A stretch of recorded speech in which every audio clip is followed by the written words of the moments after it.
আজকে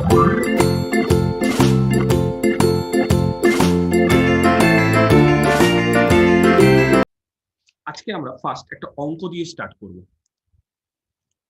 ঠিক আছে? একটা এক্সারসাইজ, প্রচন্ড ইম্পর্টেন্ট এক্সারসাইজ, পরীক্ষাতে অনেকবার এই এক্সারসাইজটাই এসেছে, একেবারে তুলে দিয়েছি এরকম এক্সারসাইজ, বা এই এক্সারসাইজটা না আসলেও এরকম টাইপেরই এক্সারসাইজ পরীক্ষায় অনেকবার এসেছে। প্রমাণ করতে হবে pi square by 9 less than integration pi by 6 to pi by 2 x by sine x dx less than, ঠিক আছে, less than 2 pi square by 9। অঙ্কগুলো কি করে করব দেখে নাও। তাহলে বোঝাই যাচ্ছে এটা ইনইকুয়ালিটি দিয়েছে, pi square by 9 less than pi by 6 to pi by 2 x by sine x dx less than 2 pi square by 9, তাই তো?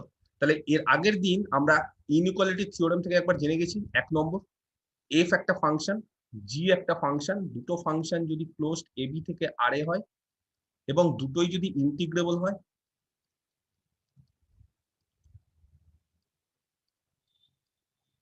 তাই তো?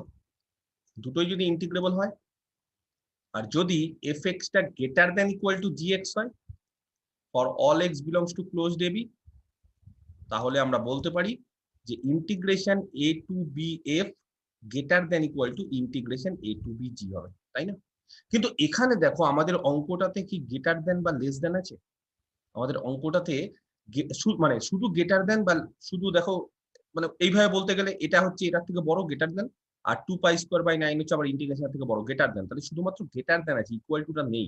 তাহলে ইকুয়াল টু যদি না রাখি তার জন্য আমাদের এক্সট্রা একটা কি কন্ডিশন দেখাতে হয়? তার জন্য এক্সট্রা এরকম দেখাতে হয় there exist a point c যেটা ক্লোজড এ বি তে থাকবে, ঠিক আছে, সাচ দ্যাট যাতে করে এফ জি দুটোই কন্টিনিউয়াস হতে হবে, both are continuous on closed a b. আর তার পাশাপাশি আরেকটা কন্ডিশন আমাদের দেখাতে হবে, সেটা হচ্ছে f c greater than g c. তাহলে আমরা বলতে পারবো যে a to b f strictly greater than a to b g হবে। তাহলে বোঝা যাচ্ছে এই দুটো, এই 1 নম্বর আর এই দেয়ার এক্সিস্ট থেকে আরেকটা, এই দুটো ইনইকুয়ালিটি কাজে লাগিয়ে আমরা এই অঙ্কটা সলভ করব। সবার আগে কে বলতে পারে সাইন এক্স ইন্টিগ্রেশনটা করছি পাই বাই 6 থেকে পাই বাই 2 তে, ভালো করে দেখো, পাই বাই 6 মানে হচ্ছে 30, পাই বাই 2 মানে হচ্ছে 90, তাহলে সাইন এক্স পাই বাই 2 থেকে পাই বাই 6 থেকে পাই বাই 2 তে ফর অল এক্স যদি বিলং করে পাই বাই 6 থেকে পাই বাই 2, রেঞ্জটা ভালো করে মাথায় রাখতে হবে। তাহলে কে বলতে পারে সাইন এক্স কত থেকে কত হয়? সাইন এক্স এর মান কত থেকে কত হতে পারে এই রেঞ্জে?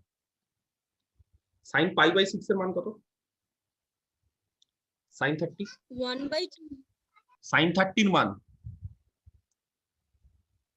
1/2 1/2 half, less than equal to sine x, sine increase করে, ফার্স্ট কোয়াড্রেন্টে সাইন হচ্ছে ইনক্রিজিং, আস্তে আস্তে আস্তে আস্তে পাই বাই 2 তে গিয়ে সবথেকে ম্যাক্সিমাম হয়। বলো পাই বাই 2 কত? সাইন পাই বাই 2 মানে 1। তাহলে এই রেঞ্জের মধ্যে সাইন এক্স হাফ থেকে 1 অবধি যাবে। নরমালি সাইন কিন্তু -1 থেকে 1 অবধি যায়, কিন্তু -1 কখন যায়? যখন পাই বাই 2 হবে। কিন্তু এখানে দেখো ফার্স্ট কোয়াড্রেন্ট দিয়েছে বলে সাইন কোনোদিন নেগেটিভ হতে পারে না। এবং আরো ভালো করে এখানে বলতে পারি যে সাইনটা যেহেতু এক্সটা হচ্ছে পাই বাই 6 থেকে শুরু হচ্ছে, তাহলে সাইন এক্সটা হাফ থেকে স্টার্ট হবে। ক্লিয়ার?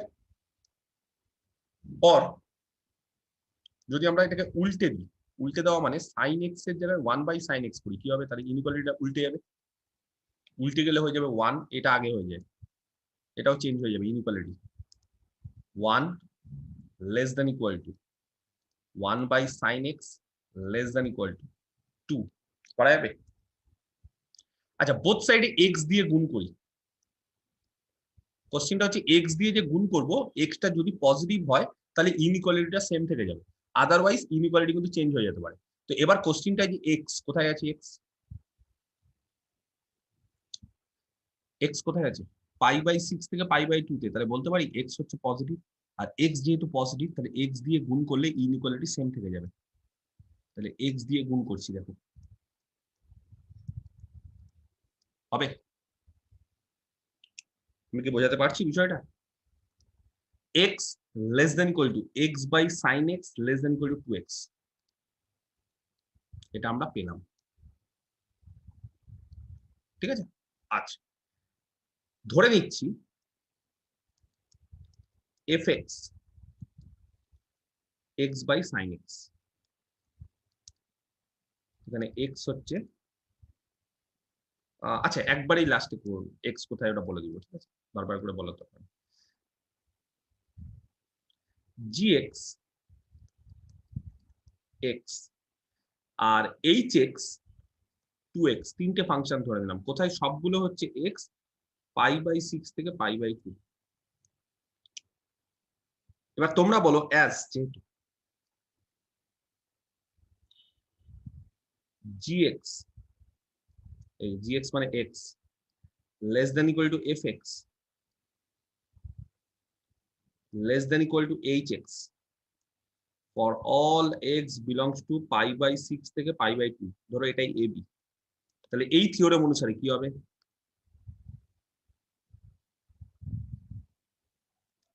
f আর g, fx যদি gx এর থেকে বড় বা সমান হয়, fx দেখো gx এর থেকে বড় বা সমান, তাহলে কি হবে এই থিওরেম অনুসারে বলো?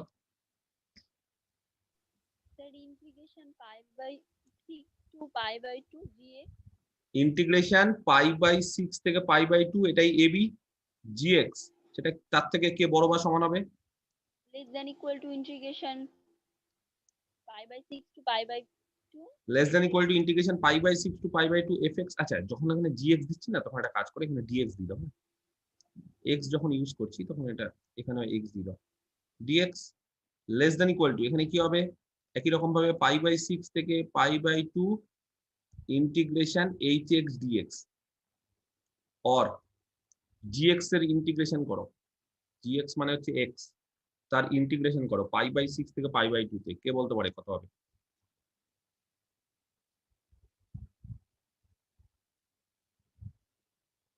যা নরমাল ইন্টিগ্রেশন π/6 থেকে π/2 x dx কত হয়?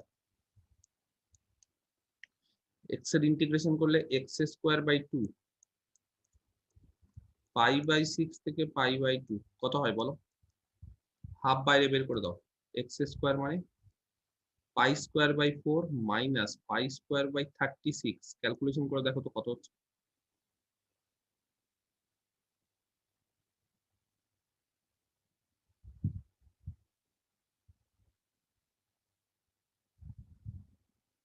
Sir, 4 pi square by 9.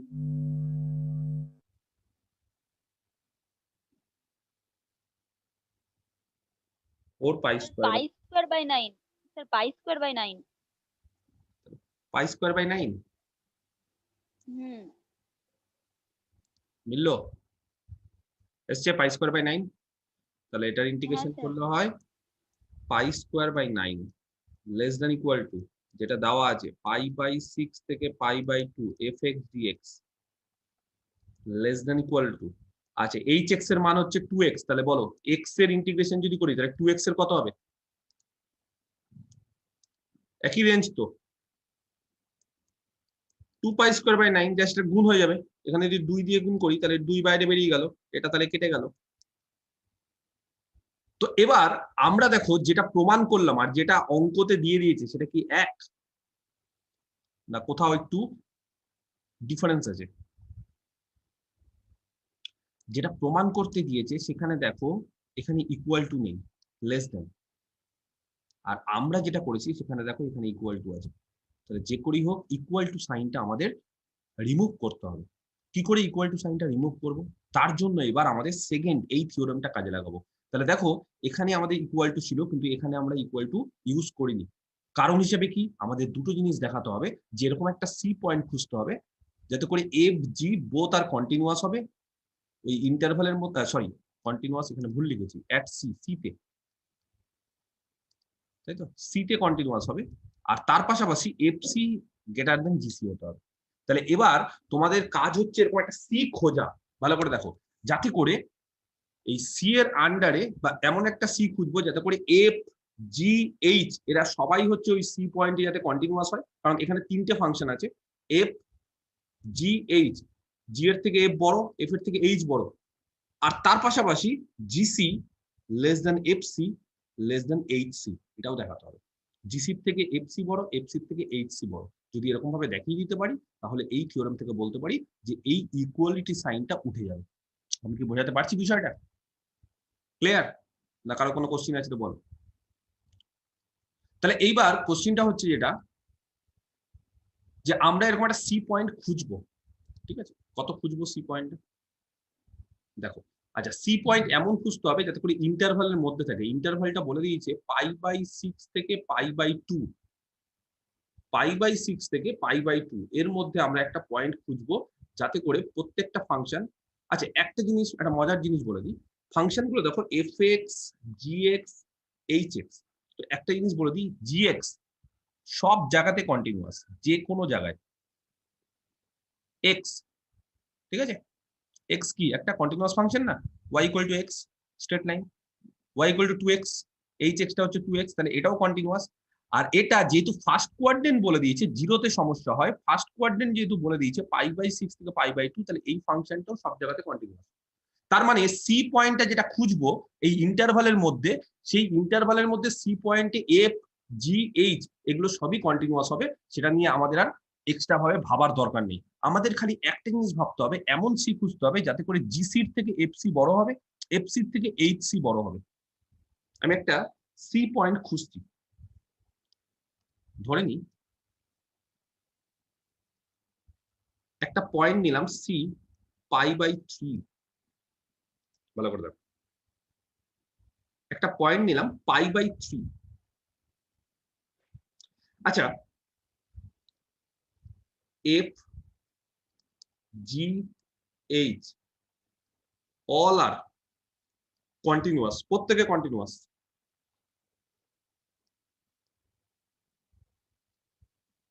at π/3 তে, প্রত্যেকে π/3 তে কন্টিনিউয়াস।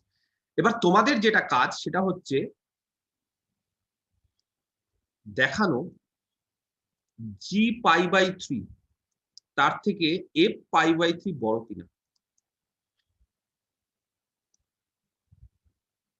π/3 টা সি হিসাবে কনসিডার করছি, তাহলে জি π/3 এর থেকে এফ π/3 বড় কিনা, এটা তোমাদের কাজ দেখো। আচ্ছা জি π/3 মান কত বলো?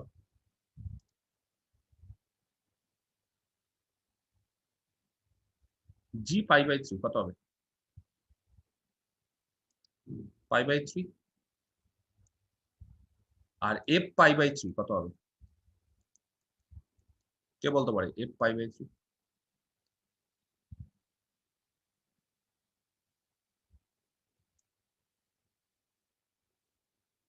বলো এফ π/3 কত হবে? π/3 into 2/√3. fx এর মান হচ্ছে x বাই sin x, তাহলে f π/3 হচ্ছে π/3 বাই sin π/3, sin π/3 মানে sin 60 √3/2। আচ্ছা তাহলে π/3 তার মানে দাঁড়াচ্ছে 2π/3√3, ঠিক করলাম? ঠিক করেছি কি? হ্যাঁ স্যার। আচ্ছা তাহলে জি π/3 হচ্ছে শুধু π/3, আর f π/3 হচ্ছে 2π/3√3, তাহলে বলো এবার কে বড়, π/3 বড় না 2π/3√3 বড়? এটা বড় হবে, কেন জানো? এটার সাথে দেখো π/3 এর সাথে ওপরে 2 আর নিচে √3 গুণ করেছে, π/3 এর সাথে ওপরে 2 আর নিচে √3, 2 আর √3 মানে 1.732, তাহলে 2 হচ্ছে √3 থেকে বড়, তাহলে এটা একটা বড় একের বড় সংখ্যা দিয়ে গুণ করেছি, সেই কারণে এটা বড় হবে। ঠিক আছে, তাহলে জি π/3 থেকে এফ π/3 বড়। এইচ π/3, নেক্সট এইচ π/3 মানে কত? এইচ π/3 এর মান কত?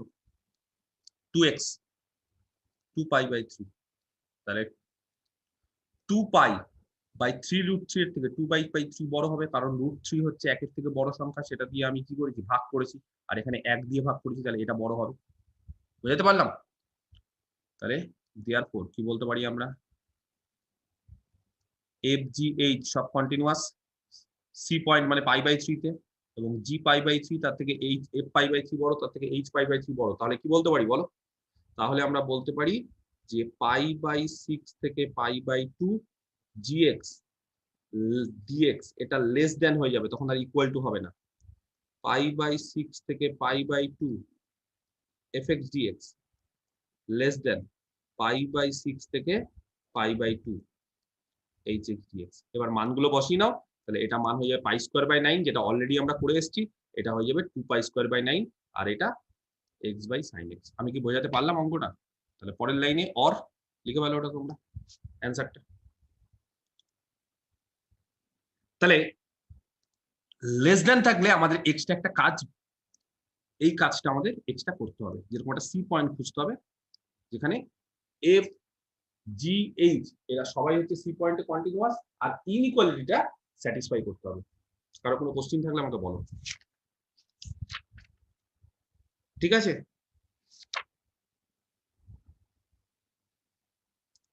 আরেকটা অঙ্ক দিচ্ছি, এক্সারসাইজ 2, শো দ্যাট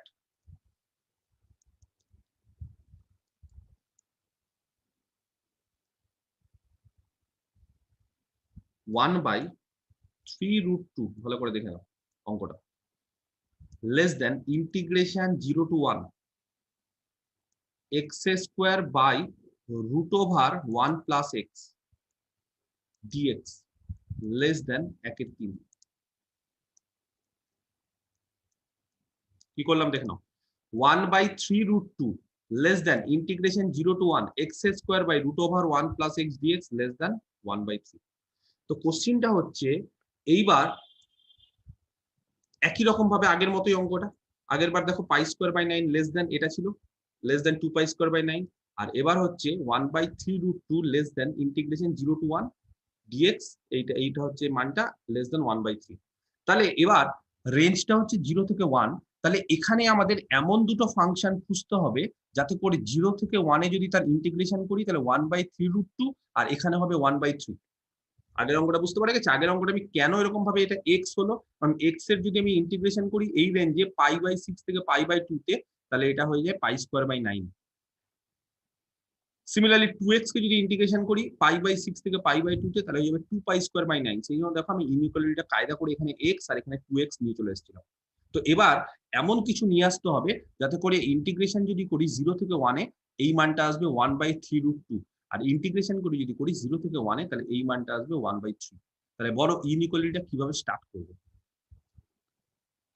হট করে বোঝাটা একটু চাপের হয়, আমি অঙ্ক জানি, আমি নয় বুঝতে পারছি, কিন্তু তোমরা তো প্রথম যখন অঙ্ক শুরু করছো তোমরা তো এরকম বুঝতে পারবে না। তাহলে কিভাবে শুরু করব যাতে করে কার ইন্টিগ্রেশন করলে এখানে 1/3√2 হয় 0 থেকে 1 এ, আর এখানে 1/3 হয়, এমন কিছু নিয়ে আসতে হবে। আচ্ছা, কে বলতে পারে এক্স কত থেকে কতর মধ্যে আছে? দেখো 0 থেকে 1 এর মধ্যে আছে তো এক্স। এক্স যদি 0 থেকে 1 এর মধ্যে থাকে, 1 + x কত থেকে কতর মধ্যে থাকবে?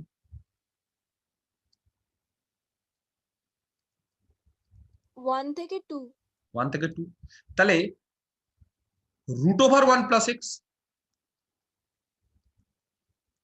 1 থেকে √2।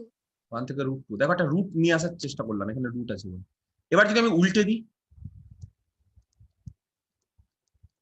1/√1 + x, 1/√2 থেকে 1, কোশ্চিনে কি আছে x² / √1 + x, তাহলে এখানে 1 হয়ে গেল। এবার বোথ সাইডে কি করব, x² দিয়ে গুণ করে দেব। আমি কি বোঝাতে পারছি বিষয়টা? হবে? দেখো তো কেউ রাফে চেক করে এর ইন্টিগ্রেশন করলে কত হয় 0 থেকে 1 এ, আর এর ইন্টিগ্রেশন করলে কত হয়? রাফে আগে চেক করে দেবো আমরা। x² √2টা বাদ দাও না, √2টা বাদ দাও, x² এর ইন্টিগ্রেশন করলে কত হয়? x³/3 0 থেকে 1 বসাও, কত হচ্ছে? 1/3√2 মিলে যাচ্ছে 1/3√2, আর এইদিকে যদি এর ইন্টিগ্রেশন করি 1/3। তাহলে দেখো আমি কি করে ইনইকুয়ালিটিটা তৈরি করলাম। তাহলে এটা কিন্তু সবার আগে তোমাদের বুঝতে হবে যে আমরা কি করে ইনইকুয়ালিটিটা স্টার্ট করব। তাহলে লিখে ফেলি অ্যাজ অঙ্কের মধ্যে, যাই হোক এই জিনিসটা লিখে ফেলতে পারবে এটা অঙ্কের মধ্যে। আচ্ছা আমি পরিষ্কার করে আরেকবার এখানে লিখে ফেলেছি, যেহেতু x হচ্ছে 0 থেকে 1 এর মধ্যে হচ্ছে, তাহলে 1 less than equal to 1 plus x less than equal to 2, or সেখান থেকে আমরা বলতে পারি 1 less than equal to root over 1 plus x less than equal to √2, or সেখান থেকে আমরা বলতে পারি যে 1/√2 less than equal to one by root over 1 plus x less than equal to 1, or সেখান থেকে আমরা এক্স স্কোয়ার যদি গুণ করি তাহলে x square by √2 less than equal to x square by 1 plus x less than equal to x square. কার জন্য? For all x belongs to close 0,1।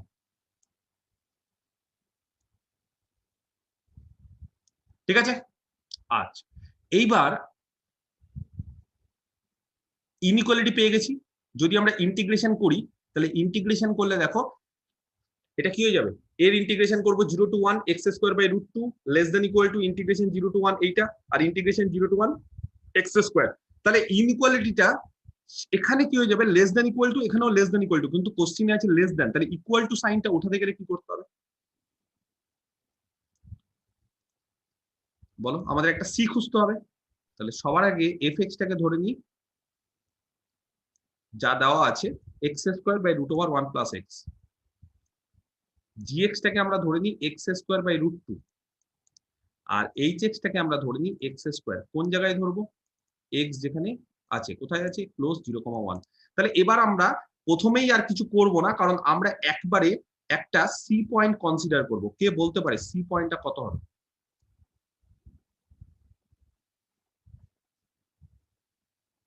কত নিলে, এমন কোন পয়েন্ট নিলে gx এর থেকে fx টা বড় হয়ে যাবে স্ট্রিক্টলি ওই পয়েন্টে, আর fx এর থেকে hx আবার বড় হবে। আচ্ছা কন্টিনিউটি নিয়ে খুব একটা ঘাবড়ানোর কিছু নেই, কেন বলতো, কারণ hx হচ্ছে x square continuous, x square by √2 এটাও কন্টিনিউয়াস, এই ফাংশনটাও কন্টিনিউয়াস হবে, যা রেঞ্জ দিয়ে দিয়েছে তার মধ্যে। ঠিক আছে, স্যার হাফ হাফ, সি এর মান যদি হাফ ধরি, আচ্ছা রাফে চেক করছি, জি হাফ কত হবে বলো, সবাইকে বলতে হবে, ক্যালকুলেশন করো, জি হাফ তাড়াতাড়ি বলো কত হবে, x স্কয়ার বাই √2 কত হবে, 1/4√2 1/4√2। ওকে, আচ্ছা নট নেসেসারি যে মাঝখানেই ধরতে হবে, মানে অন্য কিছু ধরতে পারো কিন্তু। আচ্ছা 1/4√2 ঠিক আছে, এফ হাফ তার থেকে বড় হতে হবে, বলো এফ হাফ কত, এফএক্স জানা আছে,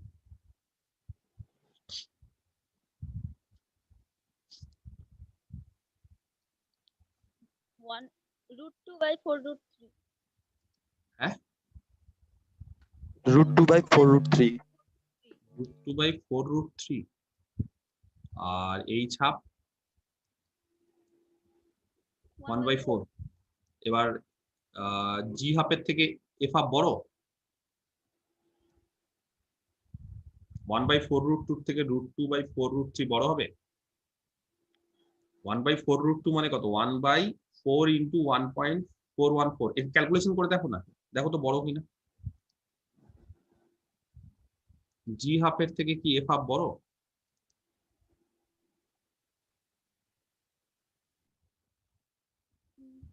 স্যার এফ হাফটা 1/2√6 হবে। কি এটা ভুল বলেছে? না না, মানে এটাই ক্যালকুলেশন করে 1/2√6 হবে। 1/2√6 হবে, দেখে নিচ্ছি।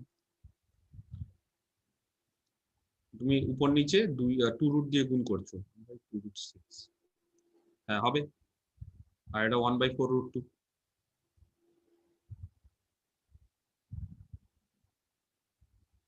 ক্যালকুলেটর নেই কারো কাছে?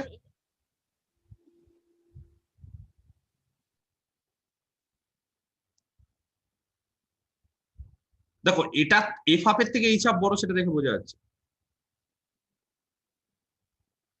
হ্যাঁ জি হাফের নিচে 4 আছে আর এফ হাফের নিচে 2 আছে, তো 2 টা ছোট, তো এফ জি টা তো এটা ছোটই √2 হবে। আছে, এটা √6 আছে, √6 মানে 2 পয়েন্ট সামথিং, তার এটা বড় আছে তো, আর এটা ওইভাবেই দেখে নাও না হিসাব করে, না হলে আছে কারো কাছে? আর না হলে ছাড়ো, হয়ে যাবে এটা। স্যার এফ অফ হাফটা বড় হবে স্যার, এফ অফ হাফ বড় হবে। আচ্ছা ওকে, হবে, ঠিক আছে। Let us consider c equal to half, then f g h all are continuous. Sir প্রথমেটা এটা করা যায় স্যার 1/, হ্যাঁ, কি বলো, বলো না, বলো কি কি করা যায় বলো। and g half তার থেকে f half বড়, তার থেকে h half বড়, therefore আমরা বলে দিতে পারি যে ইন্টিগ্রেশন 0 to 1 gx dx এটা strictly less than integration 0 to 1 fx dx, এটা strictly less than integration 0 to 1 hx dx। তাহলে ইন্টিগ্রেশন 0 to 1 gx মানে আমরা জেনে গেছি x স্কয়ার বাই √2 dx। আচ্ছা, ইন্টিগ্রেশন 0 to 1 fx এর মান জানা আছে x square by √1 plus x dx less than integration 0 to 1 hx এর মান হচ্ছে x স্কয়ার dx। তাহলে এটা ইন্টিগ্রেশন করলে হয়ে যাবে 1/3√2, এটা হয়ে যাবে integration 0 to 1 x square by √1 plus x dx, যা ছিল সেটাই থাকবে। আর এটা হয়ে যাবে হচ্ছে ইন্টিগ্রেশন যদি করি তাহলে x স্কয়ার ইন্টিগ্রেশন করলে x³/3, মান বসলে 1/3। Proofed, complete. আমি কি বোঝাতে পারছি?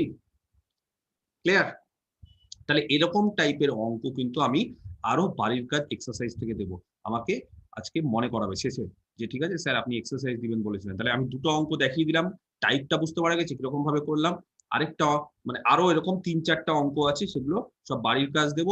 খালি তোমাদের কাজ হচ্ছে এই ইনইকুয়ালিটিটা সাজানো, যাতে করে এমন ভাবে ইনইকুয়ালিটি সাজাবো যাতে করে বাঁ দিকে আর ডান দিকে যেটা থাকবে তার এই যে রেঞ্জটা যেটা দিয়ে দিয়েছে 0 to 1 বা যাই হোক যেটাই রেঞ্জ থাকবে a to b, সেখানে ইন্টিগ্রেশন করলে এই মানটা আর এই মানটা আছে। আমি কিন্তু ওরকম ভাবেই সাজালাম। তো এই সাজানো গুছানোটা কিন্তু তোমাদের হাতে, ঠিক আছে? এটা যে পারবে তার ক্ষেত্রে ইনইকুয়ালিটি যদি চলে আসে, তারপরে একটা সি পয়েন্ট খোঁজাটা খুব একটা বড় ব্যাপার না। 2-3টে পয়েন্ট এরকম ভাবে মুখে মুখে বা ক্যালকুলেটর নিয়ে করবে, তাহলে দেখবে ঠিক একটা সি পয়েন্ট এরকম ভাবে পেয়ে যাবে তোমরা। যে সি পয়েন্টের জন্য জিসি থেকে এফসি বড়, তার থেকে এইচসি বড়, ঠিক আছে? তাহলেই ওই দুটো যে ইনইকুয়ালিটি আমরা জানি সেই দুটো ইনইকুয়ালিটি থেকে আমরা এই দুটো অঙ্ক করে দেখালাম। এই অঙ্কটা কিন্তু প্রচন্ড ইম্পর্টেন্ট, পরীক্ষাতে খুব আসে, ঠিক আছে?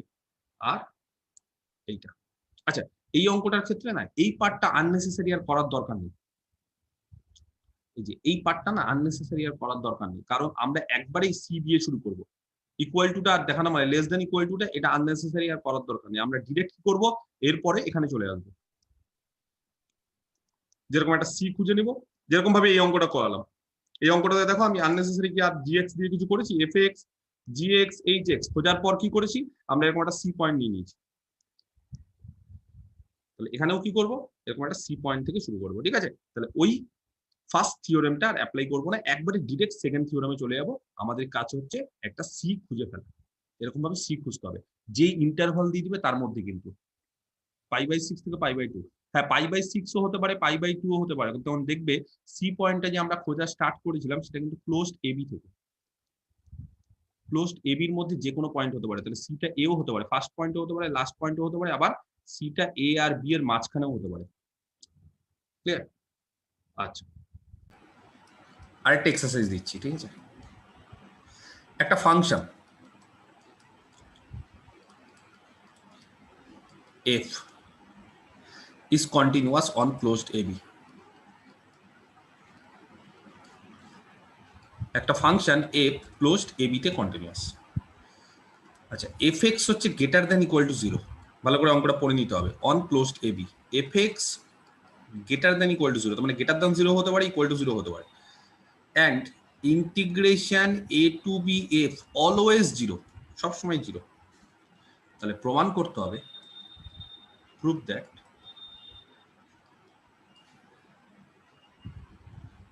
f is equal to 0 on closed AB identically মানে fx টা অলওয়েজ 0 closed AB তে, ঠিক আছে? আইডেন্টিক্যালি মানে fx টা 0 এর সঙ্গে সমান, তার মানে fx equal to 0 on x এর মান যে কোনো closed AB থেকে নিয়ে নাও। তাহলে f টা বলছি 0 ফাংশন, আর কিছু না।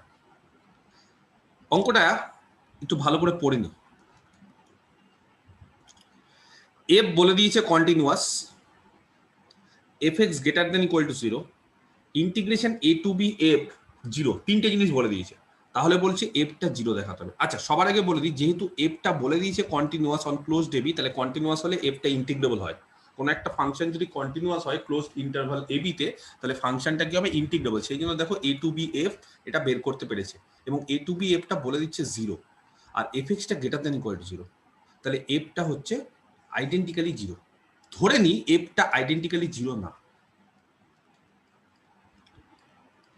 যদি এফ আইডেন্টিক্যালি 0 না হয়, ঠিক আছে, লিখে নিচ্ছে এটা, let f is not identically 0, তার মানে এফটা 0 ফাংশন না, ঠিক আছে। এফ যদি 0 ফাংশন না হয়, তাহলে দেখো তো এরকম একটা পয়েন্ট পাবো সি ক্লোজড এবির মধ্যে, সাজ দ্যাট যাতে করে এফ সিটা পজিটিভ হবে। কে বলতে পারে কেন? এফ এই ফাংশনটা যদি 0 ফাংশন না হয়, 0 ফাংশন মানে কোনো একটা ফাংশনকে 0 ফাংশন বলা মানে যে কোনো এক্স এর জন্য সবসময় এফ এক্সটা 0 হবে, যে কোনো এক্স এর জন্য। তাহলে যদি এফটা 0 ফাংশন না হয়, তার মানে কি সমস্ত এফ এক্সটা 0 হবে না। তার মানে কোনো একটা এফ এক্স, এফ কোনো একটা পয়েন্ট পাওয়া যাবে যেই পয়েন্টে এফটা নন জিরো। এবার নন জিরো পয়েন্ট পাওয়া যাচ্ছে, কিন্তু আমি কেন পজিটিভ ধরলাম? সেটা তো নেগেটিভও হতে পারে। আমার কথাটা কি বুঝতে পারা গেছে? যেহেতু ফাংশনটা আইডেন্টিক্যালি 0 নয়, আইডেন্টিক্যালি 0 হয়ে যাওয়া মানে সমস্ত এক্স এর জন্য এফ এক্সটা 0 হতে হবে। তাহলে আইডেন্টিক্যালি 0 না মানে এরকম একটা পয়েন্ট পেতে হবে সি, যার জন্য এফটা 0 হচ্ছে না, তার মানে এফ সিটা নন জিরো হচ্ছে। তাহলেই বলবো সেটা আইডেন্টিক্যালি 0 নয়, নট আইডেন্টিক্যালি 0। আর এফ সি যদি নন জিরো হয়, তাহলে আমি কেন স্ট্রিক্টলি গ্রেটার দেন 0 ধরলাম, লেস দেন কেন ধরলাম না? কে বলতে পারে?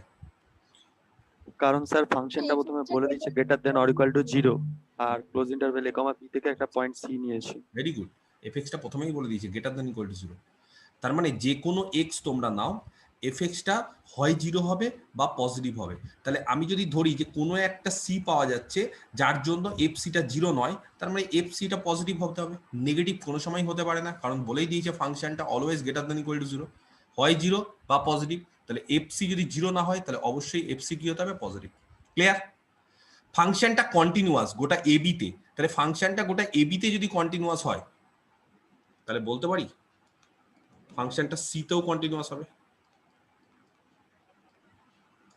যেহেতু ফাংশনটা গোটা ক্লোজড এ বিতে কন্টিনিউয়াস, তাহলে আমরা বলতে পারি ফাংশনটা সি পয়েন্টেও continuous. F is continuous at C.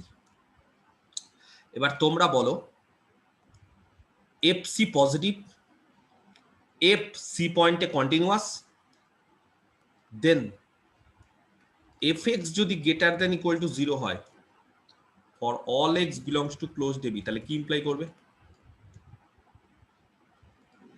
integration a to b f greater than 0. It implies that integration a to b f greater than 0 equal টুটা কেন হচ্ছে না? তার রিজন কি? তার রিজন হচ্ছে এরকম একটা সি পয়েন্ট পাওয়া গেছে যাতে করে এফ সি পজিটিভ আর এফ হচ্ছে সি তে কন্টিনিউয়াস। নরমালি এটা গ্রেটার দেন ইকুয়াল টু 0 হয়, কিন্তু এই ক্ষেত্রে আমরা ইকুয়াল টু সাইনটা কেন বাদ দিতে পারছি?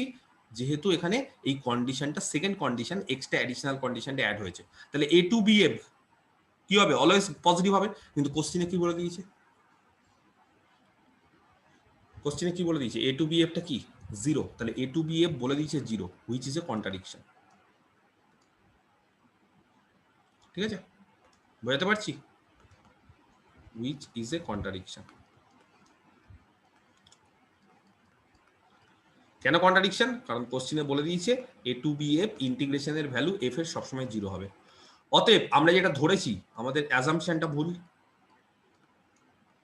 আমরা কি ধরেছিলাম? এফটা আইডেন্টিক্যালি 0 নয় এটা ধরেছিলাম। তাহলে কি বলতে পারি? দেয়ারফর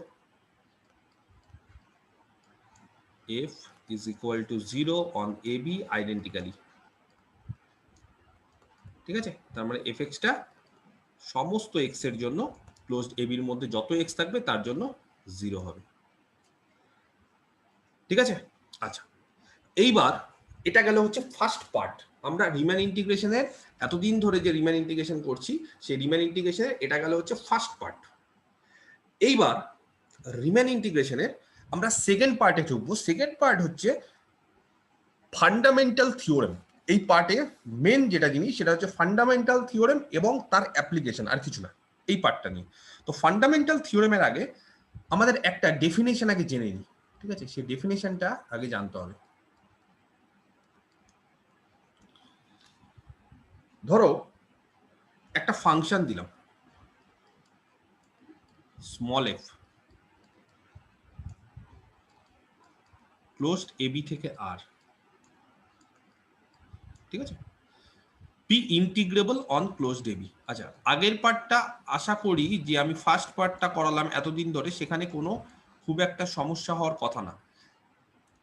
খুব সিম্পল জিনিসপত্রগুলো যেগুলো আমরা উচ্চ মাধ্যমিকে অলরেডি শিখে এসেছি, তারই জাস্ট থিওরেমগুলো কি করে এসছে সেই রিজনগুলো আমরা খুঁজেছি এবং সেগুলোকে আমরা থিওরেম আকারে সাজিয়েছি এবং তার রিলেটেড অঙ্ক করেছি। এবার এই পার্টে না একটু ভালো করে বুঝতে হবে এই পার্টটা, কারণ এই পার্টে হচ্ছে অ্যান্টি ডেরিভেটিভ নিয়ে কাজ করছি। অ্যান্টি ডেরিভেটিভ মানে কি সেটা আমি বলছি আস্তে আস্তে।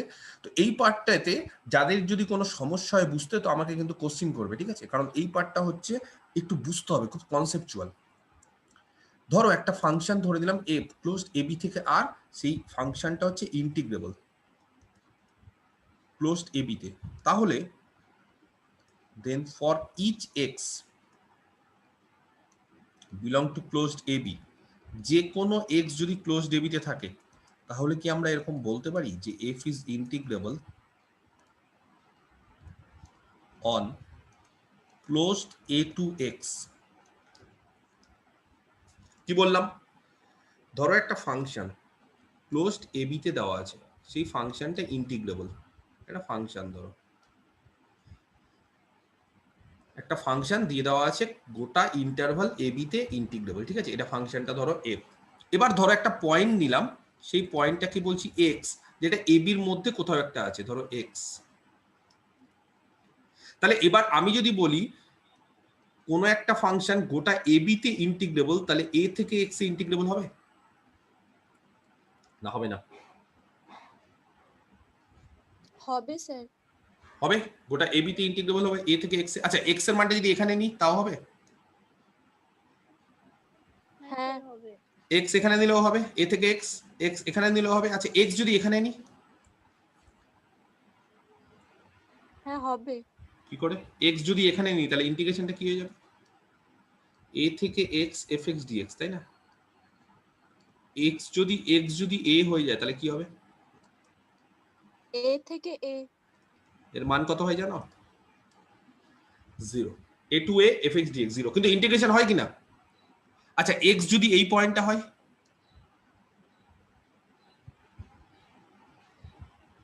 এক্স বি হতে পারে? হ্যাঁ পারে। তাহলে এক্স যদি বি হয়ে যায় তাহলে এটা কত হয়ে যাবে? A to b f x d x, যেটা অলরেডি আমরা জানি ইন্টিগ্রেবল। তার মানে আমি বলতে চাইছি যে কোনো একটা ফাংশন যদি ক্লোজড এ থেকে বি তে ইন্টিগ্রেবল হয়, তাহলে যে কোনো এক্স যদি এ বির মধ্যে থেকে তোমরা নিয়ে নাও, ক্লোজড এ বি থেকে যে কোনো এক্স, তাহলে a to x f x d x এটাও এক্সিস্ট করবে, বা এফটা হচ্ছে এ থেকে এক্স এই ক্লোজড ইন্টারভ্যালে ইন্টিগ্রেবল। তাহলে কি লিখেছি দেখো, একটা ফাংশন এফ ক্লোজড এবি থেকে আর, সেখানে যদি ইন্টিগ্রেবল হয়, গোটা ক্লোজড এবির মধ্যে যদি ইন্টিগ্রেবল হয়, তাহলে যে কোনো এক্স যদি ক্লোজড এবি থেকে নিই, এবির মধ্যে যদি কোনো একটা ক্লোজড যদি একটা পয়েন্ট এক্স থাকে, তাহলে এফটা কি হবে? ক্লোজড এ থেকে এক্স এ ইন্টিগ্রেবল। ক্লিয়ার? আর ক্লোজড এ থেকে এক্স এ যদি ইন্টিগ্রেবল হয়, দেন এ টু এক্স। আচ্ছা, এই জায়গাটা না একটা কাজ করি, যেহেতু রেঞ্জটা এক্স নিয়েছি বলে আমি প্যারামিটারটা টি করে দিলাম। আমার কথাটা বুঝতে পারা গেছে আমি কি বলতে চাইছি? এখানে এ থেকে এক্স আছে, তো সেই জন্য এখানে প্যারামিটারটা এফটি ডিটি। অসুবিধা আছে কারোর? সমস্যা থাকার কথা না। এটা কি করবে? এটা এক্সিস্ট করবে। তাহলে integration a to x ft DT সেটা এক্সিস্ট করছে, এবং এক্সিস্ট করার পাশাপাশি কেউ যদি এর ইন্টিগ্রেশন করো এফটি, ধরো এফটির মান সাপোজ ধরো সাপোজ a2x ft ধরো সাপোজ t স্কয়ার, কেউ বলতে পারবে এর ইন্টিগ্রেশন করলে কত আসবে ভ্যালু?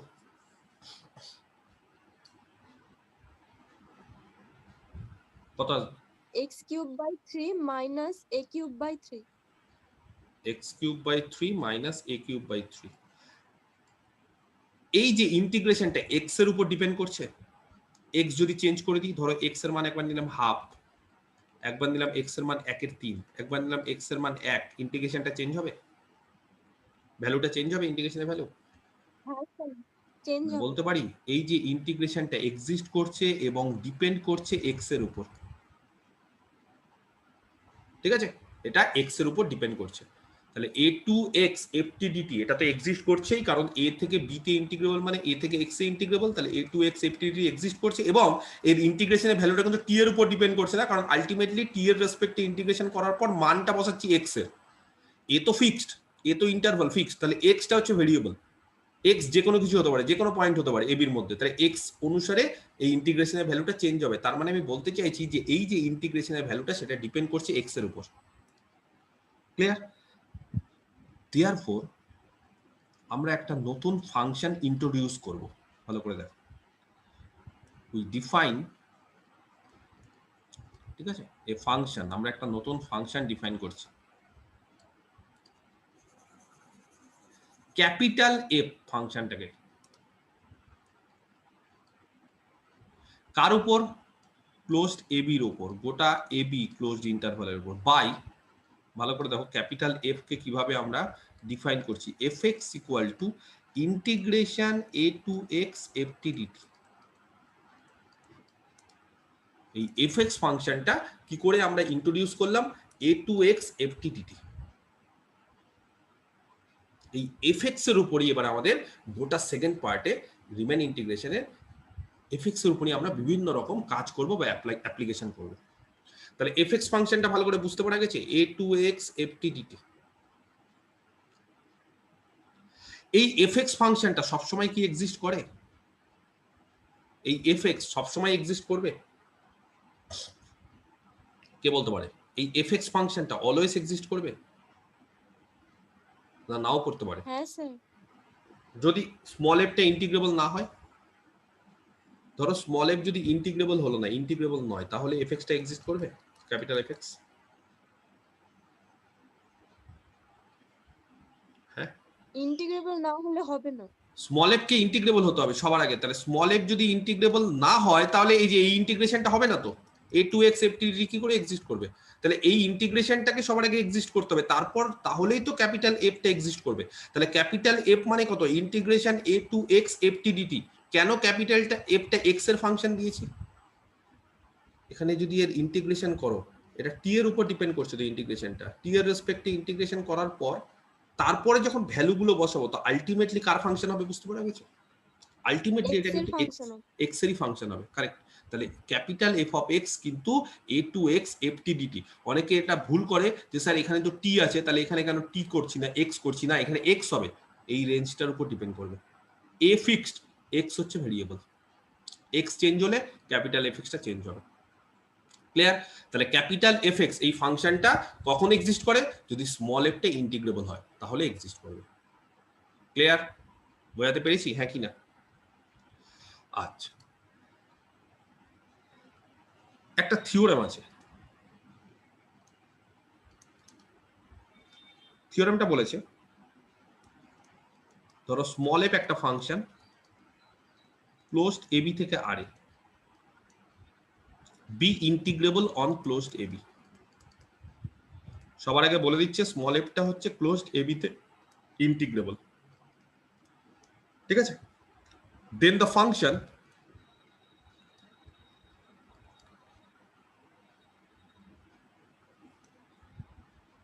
ক্যাপিটাল এফ ডিফাইন করা যাবে। ফাংশনটা ক্যাপিটাল এফ কে স্মল এফ ইন্টিগ্রেবল বলে দিয়েছি, তাহলে ক্যাপিটাল এফ ডিফাইন করা যাবে। তাহলে এই যে ক্যাপিটাল এফ এই ফাংশনটা ডিফাইন বাই, কিভাবে ডিফাইন করি? আচ্ছা, একটা জিনিস বলে দিই, কমা দিয়ে না এক্স কোথায় আছে ওটা বলে দেওয়া উচিত। কোন একটা ফাংশন ডিফাইন করছি মানে কমা দিয়ে এক্সটা কোথায় আছে সেটা বলে দেওয়া উচিত। তাহলে ডিফাইন করছি fx equal to integration a to x, এটা মুখস্থ করে নিতে হবে কিভাবে ডিফাইন করছি, ft dt, তার মানে ft এর জাস্ট ইন্টিগ্রেশন আর কিছু না, a থেকে b তে না, a থেকে x এ, ft f এর ইন্টিগ্রেশন কিন্তু a থেকে b তে না করে a থেকে x, যেখানে x টা হচ্ছে ভেরিয়েবল, x টা হচ্ছে ক্লোজড ab এর মধ্যে যে কোনো একটা পয়েন্ট, সেটাকেই আমরা ক্যাপিটাল f ধরছি। এই যে ফাংশনটা এটা এক্সিস্ট করবে, এই ফাংশনটা বলছে কন্টিনিউয়াস, অলওয়েজ কন্টিনিউয়াস হয়, এক্সিস্ট করলেই সেটা কন্টিনিউয়াস হবেই, ক্যাপিটাল এফ কন্টিনিউয়াস হবেই। তোমরা বলো কোনো একটা ফাংশন কন্টিনিউয়াস দেখাতে গেলে কি করতে হয়, ডেফিনেশন। কোনো একটা ফাংশন যদি দেখাতে হয় কন্টিনিউয়াস, কাকে কন্টিনিউয়াস দেখাতে হবে, ক্যাপিটাল এফ। তাহলে ক্যাপিটাল এফ কে আমি কন্টিনিউয়াস দেখাবো ক্লোজড এ বির ওপর, কি করে দেখাবো কে বলতে পারে? For all epsilon greater than 0, there exists a delta greater than 0. তারপর ধরে করতে হবে এভাবে কি করে করবো, such that Such that fx minus fx ac minus fc less than epsilon fx minus fc fc c, c সম্বন্ধে তো কিছু বলনি, হঠাৎ করে সি নিয়ে চলে আসলে, c টা পয়েন্ট কোথা থেকে নেব সি? ক্লোজ ইন্টারভাল ab এর মধ্যে থেকে। তাহলে আমি একটু বলে দিই, ক্যাপিটাল এফ কে গোটা এ বির ওপর কন্টিনিউয়াস দেখাতে হবে, এফ কে দেখাতে হবে কন্টিনিউয়াস অন গোটা ক্লোজড এ বির ওপর, গোটা ক্লোজড এ বির ওপর কন্টিনিউয়াস দেখানোর 1 নম্বর নিয়ম হচ্ছে একটা পয়েন্ট নিয়ে নিব সি, ক্লোজড এ বি, সেখান থেকে এবার যদি আমরা দেখিয়ে দিই এফটা হচ্ছে কন্টিনিউয়াস অ্যাট সি, তার মানে এফ হচ্ছে যে কোনো একটা আরবিটারি পয়েন্ট এ বির মধ্যে থেকে নিয়েছি সেখানে কন্টিনিউয়াস, তাহলে এফটা গোটা এ বিতে কন্টিনিউয়াস হবে, তাই না? আর এফ সি তে কন্টিনিউয়াস হওয়ার ডেফিনেশন কি? যে কোনো এপসাইলনের জন্য দেবিকা বলছিল দেয়ার এক্সিস্ট একটা পজিটিভ ডেল্টা এক্সিস্ট করবে সাচ দ্যাট, বলো, mod of f x minus f c, capital f কে কন্টিনিউয়াস দেখাতে হবে less than epsilon for all mod of x minus c less than delta, আর এক্স কোথায় আছে, ইন্টারভালটা এ বি তে থাকবে, তাই না? এটা তো ডেফিনিশন, একই না? তাহলে ক্যাপিটাল এফ সি পয়েন্টে কন্টিনিউয়াস, এটা দেখাতে গেলে আমাদের এই ডেফিনেশনটা ফুলফিল করতে হবে, আর তার পাশাপাশি আমাদের বলে দিতে হবে সিটা হচ্ছে একটা আরবিটারি পয়েন্ট গোটা এ বির ওপর, তাহলে সিতে যদি কন্টিনিউয়াস হয়ে যায় তাহলে গোটা এ বির ওপর কন্টিনিউয়াস হয়ে যাবে। এছাড়া আরেকটা পদ্ধতি আছে, ধরো আমি বললাম ক্যাপিটাল এফ হচ্ছে ইউনিফর্মলি কন্টিনিউয়াস, তার মানে মনে আছে ইউনিফর্মলি কন্টিনিউয়াস হলে কি হয়, গোটা এ বির ওপর ইউনিফর্মলি কন্টিনিউয়াসের ক্ষেত্রে না কোনো পয়েন্টার দেখাতে হয় না, গোটা এ বির ওপর ইউনিফর্মলি কন্টিনিউয়াস, ইউনিফর্মলি কন্টিনিউয়াস হলে কন্টিনিউয়াস হয়, কোন একটা ফাংশন যদি ইউনিফর্মলি কন্টিনিউয়াস হয়, কন্টিনিউটি চ্যাপ্টার আমি করেই দিয়েছিলাম, হ্যাঁ স্যার হয়। হ্যাঁ স্যার হবে উল্টোটা কন্টিনিউয়াস হলে ইউনিফর্মলি কন্টিনিউয়াস হয় না একটা কন্ডিশন হলে হয়, কি কন্ডিশন সেটা?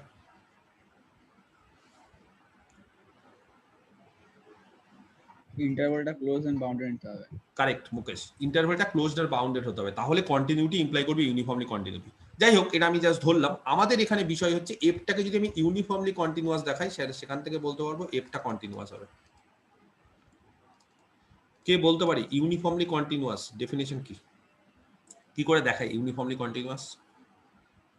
Sir for each epsilon greater than 0 there exists a delta greater than 0 correct, such that any 2 point very good, x1 for comma any two x2 points, very good very good good, যে কোনো একটা epsilon যদি ধরে নিই, for each positive epsilon there exists a positive delta such that for any 2 points, very good, x1 x2 ইন্টারভালে আছে closed এবিতে, তারপর বলো such that fx1 minus fx2 less than epsilon যেহেতু ক্যাপিটাল এফ কে নিয়ে আমরা কন্টিনিউটি দেখাচ্ছি, তাহলে ক্যাপিটাল এফ বসালাম, capital fx1 minus capital fx2, তার মডটা less than epsilon for all x1 minus x2 less than delta mod of x1 minus x2 less than delta, তাই না?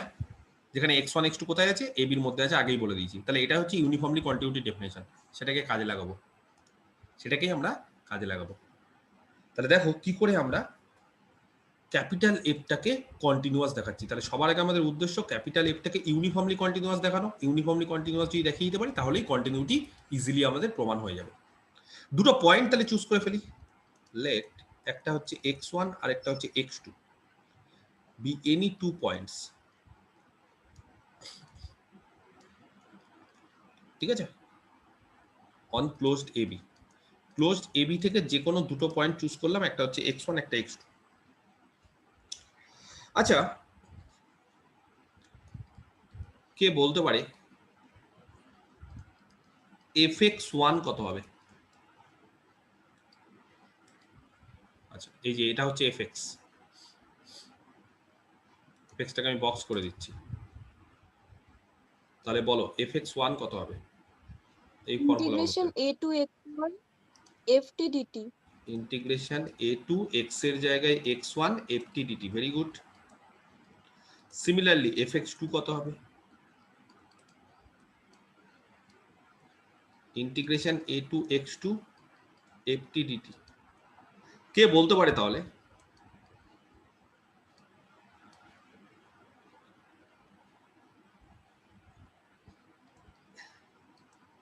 fx2 মাইনাস fx1 কত হবে?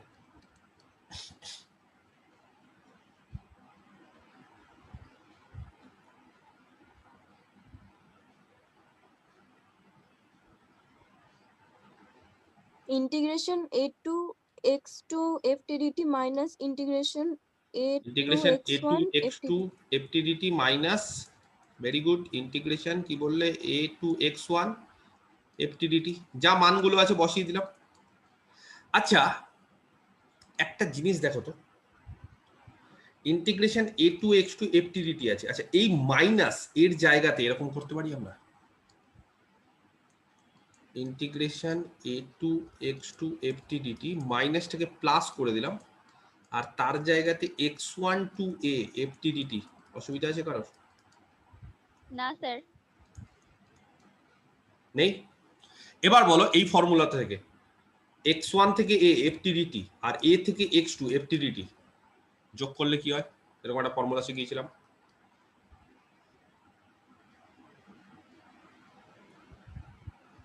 কে বলতে পারে? a x1 থেকে a ft dt R a থেকে x2 ft dt, তাহলে কি হবে? a to a ft dt x1 থেকে x2 ft ভালো করে বলো। ইন্টিগ্রেশন x1 থেকে x1 x2 correct, integration x1 থেকে x2 ft dt। এই যে x1 থেকে a আর a থেকে x2, তাহলে x1 থেকে x2 হয়ে যাবে। করাইনি এরকম a টু b বা a to c plus c to b, তাহলে এটা কত হয়ে যায়? a টু b হয়ে যায়, মাঝখানে একটা c পয়েন্ট নিলে। তাহলে এখানে হয়ে গেল fx2 মাইনাস fx1 হয়ে গেল x1 থেকে x2 ft dt। যদি আমরা মড নিই,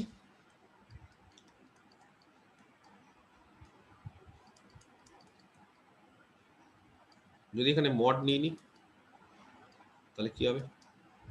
mod of fx2 minus fx1 is equal to, এই জায়গাটা মড হয়ে যাবে x1 থেকে x2 ft dt। করা যাবে? আচ্ছা, এবার তোমরা বলতে পারো স্যার হঠাৎ করে আপনি কেন মডটা নিতে গেলেন? ব্যাপার আছে, x1 বড় না x2 বড় জানি না, আমরা x1 x2 যে কোনো দুটো পয়েন্ট ধরে নিয়েছি। আমরা নর্মালি কি করি জানো, ইন্টিগ্রেশন সবসময় যখন শুরু করি আমরা চেষ্টা করি a থেকে b তে, যেখানে a থেকে b টা বড়, তাই না? আমরা সেরকম ভাবে চেষ্টা করি, না হলে কিন্তু আমরা মানে a থেকে b তে এরকম ভাবে নিই। তো এখানেও x1 বড় না x2 বড় সেটা আমরা জানি না, সেই জন্য আমরা সবসময় চেষ্টা করব যে x1 থেকে x2 নেওয়ার পর তার মড নিয়ে নেওয়া। যদি x1টা বড় হয় তাহলে এটা মাইনাস করে উল্টে যাবে, আর যদি x2 বড় হয় তাহলে ঠিকই আছে। বোঝাতে পারলাম? তাহলে f of x2 minus f of x1, x2টা একটু ভালো করে লিখে ফেলি। এটা হচ্ছে এর ভ্যালু 1 বসিয়ে দিলাম, ঠিক আছে? আচ্ছা, নেক্সট। এইবার যেহেতু এফটা ইন্টিগ্রেবল, স্মল এফটা বলে দিয়েছে কোশ্চেনে, স্মল এফ ইন্টিগ্রেবল। কোথায় আছে স্মল এফ? এই যে ইন্টিগ্রেবল বলেই তো ক্যাপিটাল এফ এক্সটা এক্সিস্ট করেছে। সিন্স স্মল এফটা হচ্ছে ইন্টিগ্রেবল, ঠিক আছে, অন ক্লোজড এবি। স্মল এফটা যেহেতু ইন্টিগ্রেবল, কোথায়? অন ক্লোজড এবি, তাহলে স্মল এফটা বাউন্ডেড বলতে পারি অন ক্লোজড এবি। আর স্মল এফ যদি বাউন্ডেড হয়, then there exist a real number, ধরলাম k, যেটা পজিটিভ হবে, positive Real number, such that mod of fx less than equal to k। হবে কি হবে না বলো? mod of fx less than equal to k। ঠিক আছে, আচ্ছা একটা কাজ করি, যেহেতু আমরা এখানে t নিয়ে কাজ করছি, তাহলে এখানে x এর জায়গায় t বসিয়ে দিই for all t belongs to closed ab, কারণ ভেরিয়েবলটাকে আমরা t নিয়ে কাজ করছি, তাই তো, বাউন্ডেডনেস এর। আচ্ছা এইবার একটু আগে যে 1 নম্বর যে রিলেশনটা করেছিলাম, সেই রিলেশনটা একবার এখানে লিখে ফেলবো তাতে তোমাদের সুবিধা হয়। এই পেজে একটু লিখে ফেলছি। সেখানে ছিল mod of fx2 minus fx1, এটা ছিল equal to mod of integration x1 থেকে x2 ft dt। দেখো, আচ্ছা ধরো কাউকে বললাম x2 টা x1 এর থেকে বড়, কি হবে তাহলে? x2 যদি x1 এর থেকে বড় হয়, কে বলতে পারে? তাহলে mod of x1 x2 ft dt কি হবে?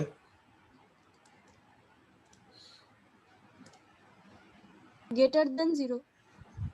না মানে সেটা তো হবেই, তার পাশাপাশি আমরা বলতে পারি তাহলে মড লেখার কোনো প্রয়োজন নেই।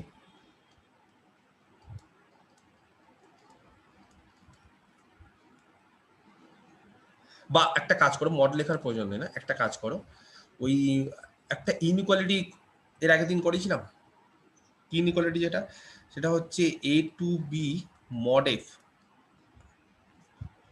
হ্যাঁ, a to b mod f, Dhiraj বললো যে আজকে, নাকি একজন বললো a to b mod f greater than equal two কি ছিল বলো? mod of a to b f করেছিলাম আগের দিন, করাইনি ইনইকুয়ালিটি?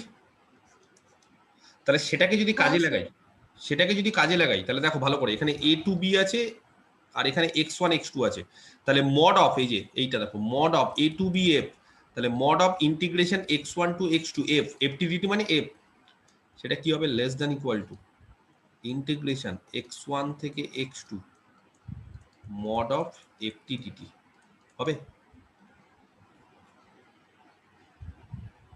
পড়া যাবে হ্যাঁ কি না? হ্যাঁ স্যার। আচ্ছা এইবার mod of ft less than equal two কত? k। তাহলে mod of ft যদি less than equal two k হয়, ভালো করে দেখো ইনইকুয়ালিটি দিয়ে, mod of ft থেকে k টা বড় বা সমান, তাহলে mod of ft থেকে k যদি বড় বা সমান হয়, তাহলে mod of ft এর ইন্টিগ্রেশন করো x1 থেকে x2, আর k এর ইন্টিগ্রেশন করো x1 থেকে x2, বলো সাইনটা কি হবে? এটা একটা ফাংশন f, এটা একটা ফাংশন g, ধরো কনস্ট্যান্ট ফাংশনটা g, তাহলে mod ft থেকে g ফাংশনটা বড় বা সমান, তাহলে ইন্টিগ্রেশন যদি করি, তাহলে ইনইকুয়ালিটির যে থিওরি, সেখান থেকে কি বলতে পারি? x1 থেকে x2 ft dt, mod of ft dt এর ইন্টিগ্রেশন করলাম, আর এখানে k এর ইন্টিগ্রেশন করলাম, তাহলে ইনইকুয়ালিটিটা কি হবে? সাইনটা কি হবে? লেস দ্যান ইকুয়াল টু হবে। আচ্ছা এবার এর ইন্টিগ্রেশনের ভ্যালু কে বলতে পারে কত? k dt x1 থেকে x2, k into x2 minus x1. k into x2 minus x1। আর যদি x1 টা x2 থেকে বড় হয়ে যায়, তাহলে এই জায়গাটা কি হবে বলতো? x1 থেকে x2 ft dt কি হবে তার মড? x1 বড়, x1 যদি বড় হয়, বড়টা কোনদিন নিচে থাকে, লোয়ার লিমিটে থাকে? থাকে না। তাহলে এটাকে চেঞ্জ করতে হয়। কি করে চেঞ্জ করতে হয় জানো? একটা মাইনাস করে নিতে হয়, x2 টা নিচে, x1 টা ওপরে, ft dt। কিন্তু এখানে যেহেতু মড আছে, মাইনাসটা লেখার দরকার নেই। আমার কথাটা কি বোঝা গেল? মড রাখার সুবিধা, সেই জন্য এর আগে বলেছিলাম যে হঠাৎ করে আমি কেন মডটাকে ইন্ট্রোডিউস করলাম।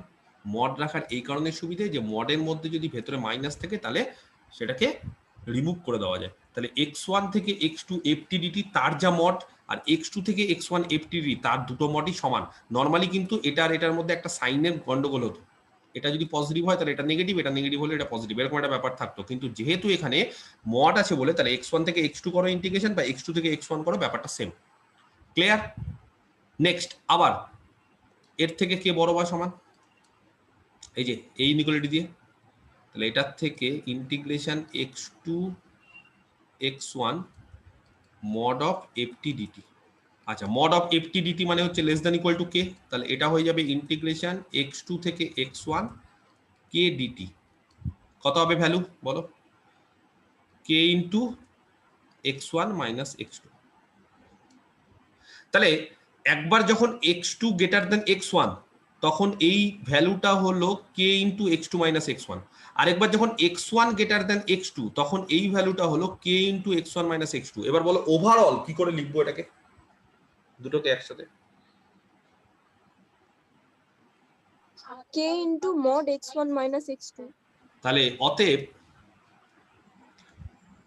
ইন্টিগ্রেশন x1 থেকে x2 ftdt, ঠিক আছে, তার মড যখন x2 বড় তখন k into x2 minus x1, আর যখন x1 বড় তখন k into x1 minus x2। তাহলে একটা কাজ করতে পারি, এটাকে লেস দ্যান ইকুয়াল টু বলে দিতে পারি k into mod of x1 minus x2 বলতে পারি। বা কেউ যদি বলো mod of x2 minus x1, যা ইচ্ছে মড দিয়ে দিতে পারি। যদি মড দিয়ে দাও তাহলে ধরো মড দিয়ে দিলে, মড দিয়ে দাও মানে কি বলো, x2 মাইনাস x1 আর x1 মাইনাস x2 একই ব্যাপার, মড দিয়ে দেওয়া মানে সেফ ব্যাপারটা। আচ্ছা, এবার এক থেকে কি পাই, এখানে এই যে এক রিলেশনটা আমি 1 নম্বর ইকুয়েশনটা এখানে অলরেডি আমি টুকে ফেলেছিলাম আরেকবার। তাহলে এক থেকে কি পাই বলতো, fx2 মাইনাস fx1 তার মড কি ছিল,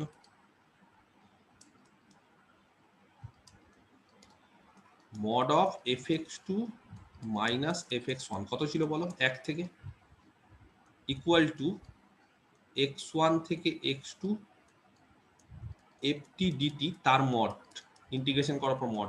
এবার এটাকে ধরো দুই থেকে আমরা কি পেয়েছি,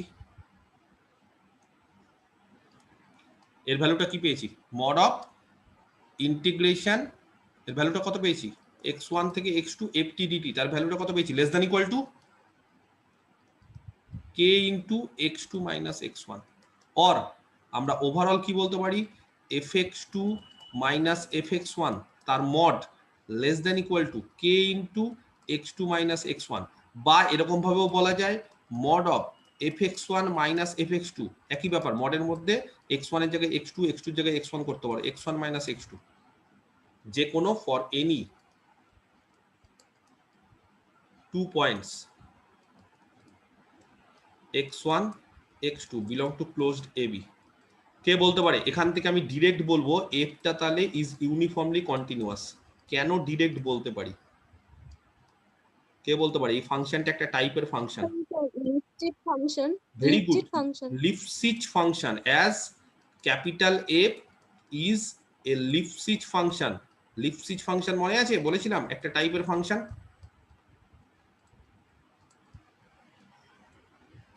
যেহেতু ক্যাপিটাল এফটা হচ্ছে Lipschitz ফাংশন, তাহলে ক্যাপিটাল এফটা হচ্ছে ইউনিফর্মলি কন্টিনিউয়াস, আর ইউনিফর্মলি কন্টিনিউয়াস হয়ে যাওয়া মানে তারপরের লাইনে কি বলতে পারি, দেয়ারফর ক্যাপিটাল এফ হচ্ছে Continuous. কন্টিনিউয়াস। তাহলে আমাদের এটাই দেখাতে হবে যে ক্যাপিটাল এফটা কন্টিনিউয়াস, আমরা অলরেডি এটা দেখিয়ে নিলাম,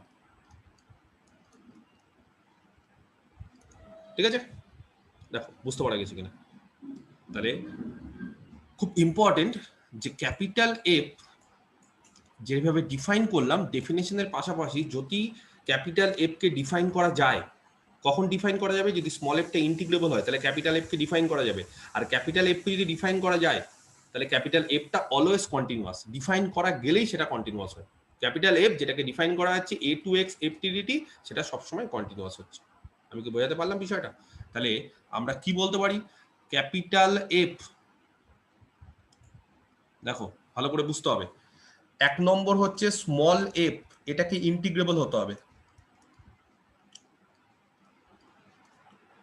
ক্লোজড এবির মধ্যে, তাহলে ইমপ্লাই করবে 2 নম্বর ক্যাপিটাল এফ এক্স, সেটা হচ্ছে a to x f t d t, সেটা এক্সিস্ট করবে। আর 3 নম্বর যদি ক্যাপিটাল এফ এক্সিস্ট করে তাহলে ক্যাপিটাল এফ এটা সব সময় কন্টিনিউয়াস হবে। কোথায়? ক্লোজড এবিতে। 4 নম্বর ক্যাপিটাল এফ এটা কি ডিফারেন্সিয়েবল হবে সব সময়? ক্লোজড এবিতে এটা আমরা চেক করব। ক্যাপিটাল এফটা কি ডেরিভেবল হবে? ক্যাপিটাল এফ মানে এইটা কত? Capital f, capital f x হচ্ছে a to x f t d t. যদি ক্যাপিটাল এফ এর ডেরিভেটিভ এক্সিস্ট করে তাহলে এফ ড্যাশ এক্স, কেউ বলতে পারবে? পাওয়া যাবে এফ ড্যাশ এক্স? কে বলতে পারে? এই ফাংশনের ডেরিভেটিভ করা যায়? ইন্টিগ্রেশনের ডেরিভেটিভ কিছু করেছো এরকম টাইপের জিনিস উচ্চ মাধ্যমিকে?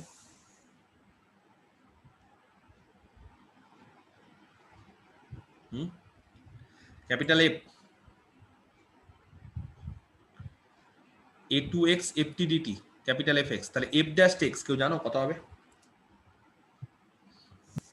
স্যার এফটি হবে।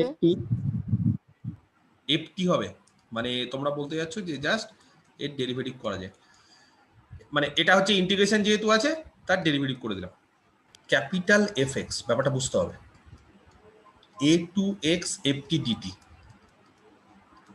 আমি তোমাদের কাছে এটা কোশ্চিন করলাম, সেটা হচ্ছে এফ ড্যাশ এক্স এটা এক্সিস্ট করে কিনা। সবার আগে এটা এক্সিস্ট করে কিনা এটা হচ্ছে কোশ্চিন। যাই হোক, সেটা এখনো তোমরা যে পারবে সেটা আমি বলছি না, কিন্তু ধরো এক্সিস্ট করছে, সাপোজ ধরো এটা এক্সিস্ট করছে, তাহলে এফ ড্যাশ এক্স তোমরা ফাট করে বলে দিলে এফ টি। কি করে বললে? এফ এক্স কার ফাংশন? এক্স এর ফাংশন, তার ডেরিভেটিভ করছি এক্স এর রেসপেক্টে, তাহলে বাঁ দিকে এক্স এর ফাংশন আর ডান দিকে টি এর ফাংশন হতে পারে কোনোদিন? আমার কথাটা বুঝতে পারা গেলে? বুঝতে পারছো?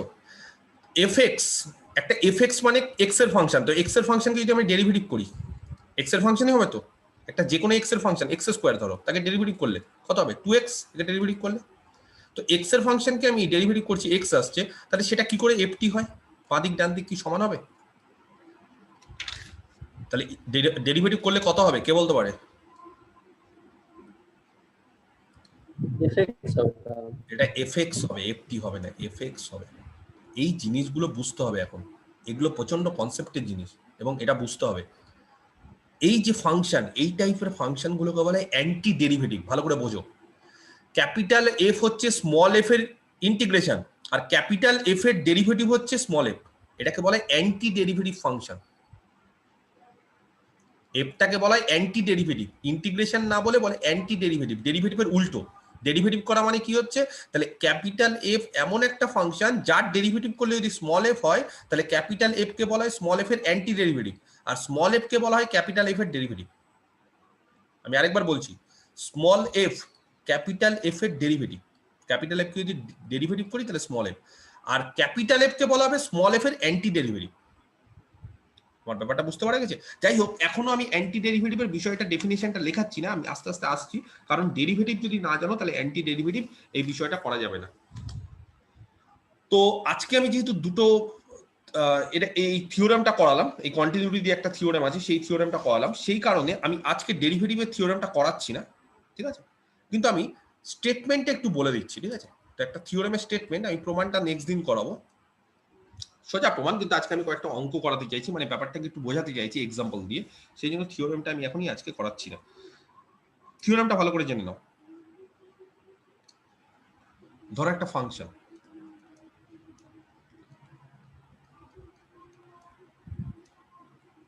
স্মল এফ ক্লোজড এবি থেকে আর, বললাম ইন্টিগ্রেবল।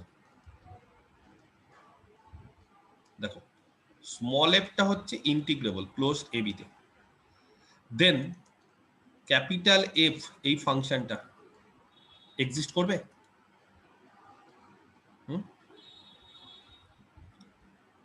স্মল এফ যদি ইন্টিগ্রেশন করা যায়, যদি ইন্টিগ্রেবল হয়, তাহলে ক্যাপিটাল এফ এক্সিস্ট করবে কি করবে না? করবে।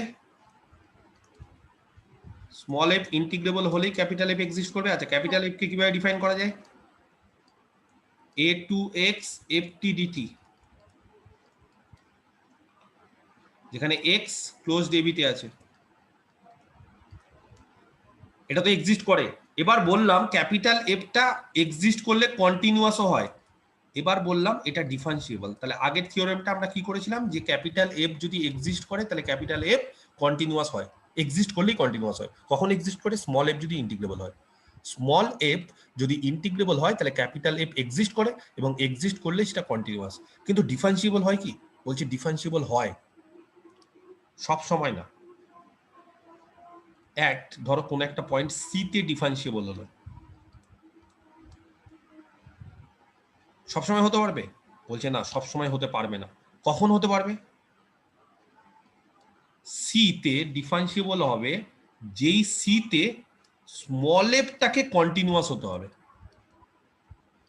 ভালো করে ব্যাপারটা বোঝো, স্মল এফ তাকে কন্টিনিউয়াস হতে হবে। তাহলে স্মল এফ যেখানে যেখানে কন্টিনিউয়াস, ক্যাপিটাল এফ সেখানে সেখানে ডিফারেন্সিয়েবল। স্মল এফ সি তে কন্টিনিউয়াস হলে ক্যাপিটাল এফ সি তে ডিফারেন্সিয়েবল। এবং তাহলে ক্যাপিটাল এফ সি তে ডিফারেন্সিয়েবল মানে এফ ড্যাশ সি এক্সিস্ট করবে, আর f dash c small f সির সাথে সমান হবে। প্রচন্ড ইম্পর্টেন্ট একটা থিওরেম। এর প্রমাণটা আমি নেক্সট দিন করাবো। আপাতত যা স্টেটমেন্টটাকে আমি একটু অ্যানালাইজ করে দিই খুব তাড়াতাড়ি। স্টেটমেন্টটা ভালো করে বোঝো। তাহলে অনেকগুলো জিনিস কিন্তু এখানে কাজ করছে। এটা কিন্তু আমি ধীরে ধীরে বারবার করে বলছি, এর আগেও আমি দেখালাম, আরেকবার আমি দেখাচ্ছি।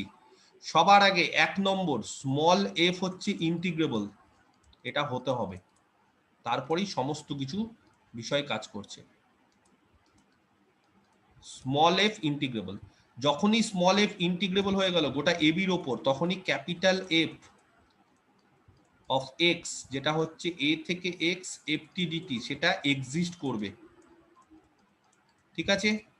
যখনই, আচ্ছা এক্স এর মান কত, এক্স এর মানটা বলে দিই, গোটা এ বির মধ্যে যে কোনো কিছু হতে পারে। যখনই এক্সিস্ট করছে 3 নম্বর কি বলতে পারি, তখনই ক্যাপিটাল এফটা কি হচ্ছে, কন্টিনিউয়াস। ক্যাপিটাল এফ কন্টিনিউয়াস, সেটার সম্বন্ধে আর কোনো দ্বিমত নেই, সেটা সম্পর্কে আমাদের আর, এক্সিস্ট করলেই কন্টিনিউয়াস। কিন্তু 4 নম্বর, এটাই সব থেকে ইম্পর্টেন্ট প্রপার্টি, যে ক্যাপিটাল এফ কি ডেরিভেবল হবে বা ডিফারেন্সিয়েবল হবে? হবে যে কোনো একটা পয়েন্ট সি তে? নর্মালি হয় না। এটা হলে এটা হয়, এটা হলে এটা হয়। 1 ইমপ্লাই করছে 2, 2 ইমপ্লাই করছে 3। কিন্তু ক্যাপিটাল এফ কন্টিনিউয়াস অবধি ঠিক আছে, হতে পারে, কিন্তু ক্যাপিটাল এফ নর্মালি ডেরিভেবল নাও হতে পারে। কিন্তু ডেরিভেবল কখন হবে বলো? ক্যাপিটাল এফটা কখন ডেরিভেবল হবে? যখন স্মল এফটা কন্টিনিউয়াস হবে। কোথায়? যেই পয়েন্টে ক্যাপিটাল এফটা ডেরিভেবল, সি পয়েন্টে, সেই সি পয়েন্টে স্মল এফটাকে কন্টিনিউয়াস হতে হবে। তো এবার আমাকে বলো, ক্যাপিটাল এফ যদি ইন্টিগ্রেবল হয় তাহলে ক্যাপিটাল এফ কি কন্টিনিউয়াস হতেই হবে? গ্যারান্টি? ক্যাপিটাল এফ যদি ইন্টিগ্রেবল হয় তাহলে সেটা কি কন্টিনিউয়াস হবে? গ্যারান্টি? ইন্টিগ্রেবল হলে কি কন্টিনিউয়াস হতেই হয়? হ্যাঁ, না, ডিসকন্টিনিউয়াস হলেও ইন্টিগ্রেবল হয়। ডিসকন্টিনিউয়াস হলেও ইন্টিগ্রেবল হয়, পিস ওয়াইজ কন্টিনিউয়াস জেনে গেছি না, ডিসকন্টিনিউয়াস হলেও ইন্টিগ্রেবল হয়। তাহলে তার মানে দেখো, ইন্টিগ্রেবল হলে কন্টিনিউয়াস নাও হতে পারে। ব্যাপারটা বোঝো, এই জায়গাটা খালি বুঝে নিতে হবে, তাহলে আর কোনো অসুবিধা নেই। ইন্টিগ্রেবল যদি হয় তাহলে কন্টিনিউয়াস নাও হতে পারে, সেজন্য ইন্টিগ্রেবল হলে ক্যাপিটাল এফ এক্সিস্ট করবে। ক্যাপিটাল এফ এক্সিস্ট করলে ক্যাপিটাল এফটা কন্টিনিউয়াস। কিন্তু তার মানে আমি একবারে বলতে পারবো না ক্যাপিটাল এফটা ডেরিভেবল, বলতে পারবো না। কেন? কারণ স্মল এফ ইন্টিগ্রেবল হলো ভালো কথা, কিন্তু এরকমও হতে পারে যে স্মল এফ ইন্টিগ্রেবল কিন্তু স্মল এফ ডিসকন্টিনিউয়াস অনেক জায়গাতে, তখন কিন্তু ক্যাপিটাল এফটা ডেরিভেবল আমরা বলতে পারবো না। আমার কথাটা কি বোঝাতে পারছি? ক্লিয়ার? বিষয়টা কি বোঝা যাচ্ছে? তাহলে ক্যাপিটাল এফ যেখানে যেখানে ডেরিভেবল হবে, স্মল এফটাকে সেখানে সেখানে কন্টিনিউয়াস হতে হবে। স্মল এফ যদি কন্টিনিউয়াস না হয় ওই পয়েন্টে, তাহলে ক্যাপিটাল এফটা কিন্তু ওই জায়গাতে ডেরিভেবল হবে না। এবার যদি বলি ক্যাপিটাল এফ গোটা এবি তে ডেরিভেবল, ক্যাপিটাল এফ গোটা এবি তে ডেরিভেবল, তাহলে কখন হবে? স্মল এফটাকে কি হতে হবে তাহলে?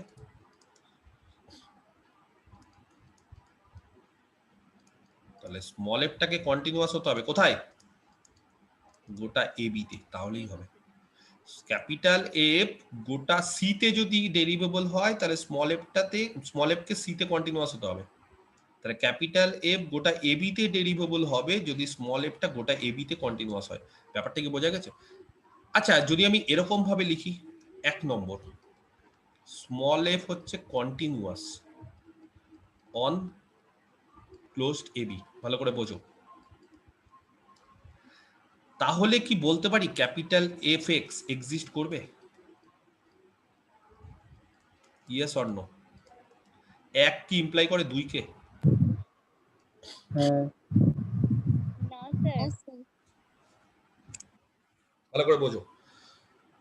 স্মল না স্যার, না, স্মল এফ যদি কন্টিনিউয়াস হয় তাহলে ক্যাপিটাল এফ এক্সিস্ট নাও করতে পারে। করে তো, হ্যাঁ স্যার, নাও পারে স্যার। করবে স্যার, হ্যাঁ, কি সমন? করবে করবে। কন্টিনিউয়াস হলে ইন্টিগ্রেবল হয়তো, কন্টিনিউয়াস হলে Integrable ইন্টিগ্রেবল হলেই হয়, তো- কারেক্ট। আর ইন্টিগ্রেবল হলে এফ এ ক্যাপিটাল এফ এক্সটা এক্সিস্ট করবে। Continuous নাও হতে পারে। কন্টিনিউয়াস মানে ইন্টিগ্রেবল না। আমি স্মল এফটা দেখো, মানে শুধুমাত্র অঙ্ক করলাম তাহলেই হয় না। অ্যানালিসিস ভালো করে শিখতে গেলে কনসেপ্ট থিওরি ভালো করে শিখতে হয়। শুধুমাত্র 4টা অঙ্ক করে দিলাম তাতে অ্যানালিসিস শেখা যায় না, তাতে ম্যাথমেটিক্স শেখা যায় না, যেটা ক্যালকুলেশন বলা হয়। ম্যাথমেটিক্স শিখতে গেলে এই পার্টগুলো ভালো করে মাথায় রাখতে হবে। এগুলো খুব মানে কনসেপচুয়াল ব্যাপার। আমি বলে দিয়েছি স্মল এফ কে কন্টিনিউয়াস। স্মল এফ কন্টিনিউয়াস মানে আমরা জেনে গেছি কন্টিনিউয়াস হলে ইন্টিগ্রেবল হয়, হয় না? স্মল এফ যখনই কন্টিনিউয়াস হচ্ছে তখন স্মল এফ ইন্টিগ্রেবল হচ্ছে না। এই লাইনটা স্কিপ করছি, ধরো স্মল এফ কন্টিনিউয়াস বলে দিয়েছি। কন্টিনিউয়াস বলা মানেই সঙ্গে সঙ্গে আমরা জেনে গেছি স্মল এফ ইন্টিগ্রেবল, থিওরেম করিয়েছি। উল্টোটা ট্রু না, ইন্টিগ্রেবল হলে কন্টিনিউয়াস নাও হতে পারে, কিন্তু কন্টিনিউয়াস হলে তো ইন্টিগ্রেবল। আর যখনই স্মল এফটা কন্টিনিউয়াস ইমপ্লাই করছে স্মল এফটা ইন্টিগ্রেবল, তখনই আমরা বলে দিতে পারি যে ক্যাপিটাল এফ এক্স এক্সিস্ট করছে। হ্যাঁ, ঠিক বললাম? ক্যাপিটাল এফ যদি এক্সিস্ট করে, ক্যাপিটাল এফ কন্টিনিউয়াস হয়, তাই তো? ক্যাপিটাল এফ তাহলে কন্টিনিউয়াস হয়, আমরা জেনে গেছি এটা কন্টিনিউয়াস অন ক্লোজড এবি। এবার 5 নম্বর, আমি কি বলতে পারি ক্যাপিটাল এফটা ডিফারেন্সিয়েবল হবে গোটা এবির উপর? বলতে পারি? হ্যাঁ, হ্যাঁ হ্যাঁ যদি এফ স্যার, কন্টিনিউয়াস। কেন পারি? কারণ স্মল এফ স্মল এফটা কন্টিনিউয়াস। কন্টিনিউয়াস এবি তে। Small f continuous, small f যদি কন্টিনিউয়াস হয় তাহলে ক্যাপিটাল এফ ডেরিভেবল হয়। তাহলে যদি আমি স্মল এফটাকে সবার আগে কন্টিনিউয়াস বলে দিই তাহলে সব ইমপ্লাই করছে, তাহলে আর কোনো ঝামেলা নেই। স্মল এফ যদি কন্টিনিউয়াস আমি বলে দিই সবার প্রথমে, কন্টিনিউটি যদি বলে দিই, কন্টিনিউয়াস মানে small f integrable, small f integrable মানে ক্যাপিটাল এফ এক্সিস্ট করছে, ক্যাপিটাল এফ এক্সিস্ট করছে মানে ক্যাপিটাল এফ কন্টিনিউয়াস হবে। আর ক্যাপিটাল এফ কন্টিনিউয়াস হওয়ার পাশাপাশি ক্যাপিটাল এফ ডেরিভেবল হবে। কেন ডেরিভেবল হবে? কারণ স্মল এফটা কন্টিনিউয়াস বলে। তাহলে স্মল এফ কন্টিনিউয়াস বললে পর পর করে 5টা কন্ডিশনই হোল্ড করছে। আর যদি আমি স্মল এফ কন্টিনিউয়াস না বলে শুধু ইন্টিগ্রেবল বলি, তাহলে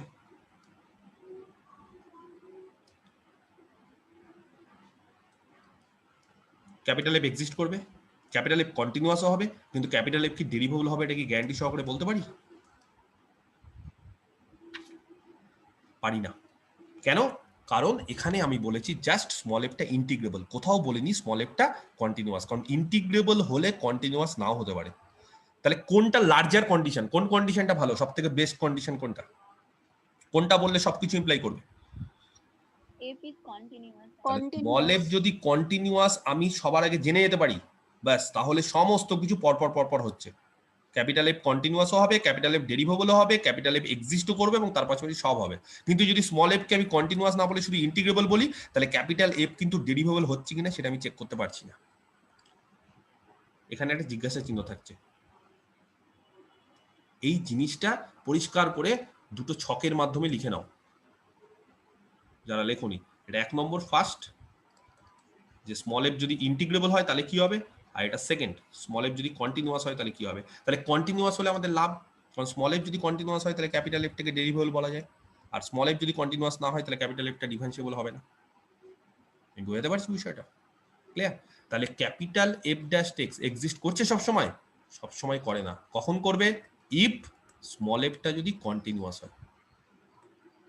যেখানে স্মল এফ গুলো কন্টিনিউয়াস হবে সেখানে ক্যাপিটাল এফটা ডেরিভেবল হবে। যদি এবির উপর স্মল এফটা কন্টিনিউয়াস হয় তাহলে ক্যাপিটাল এফটা গোটা এবির উপর ডেরিভেবল হবে। যদি একটা পয়েন্ট সি তে কন্টিনিউয়াস হয় একটা পয়েন্টে ডেরিভেবল হবে ক্যাপিটাল এফ। তাহলে ক্যাপিটাল এফ এর derivative is depend on small F এর কন্টিনিউটি। বুঝতে পারা গেছে? The differentiability of capital F is dependent on the continuity of small f. একটা নোট দিয়ে লিখে ফেলি। The differentiability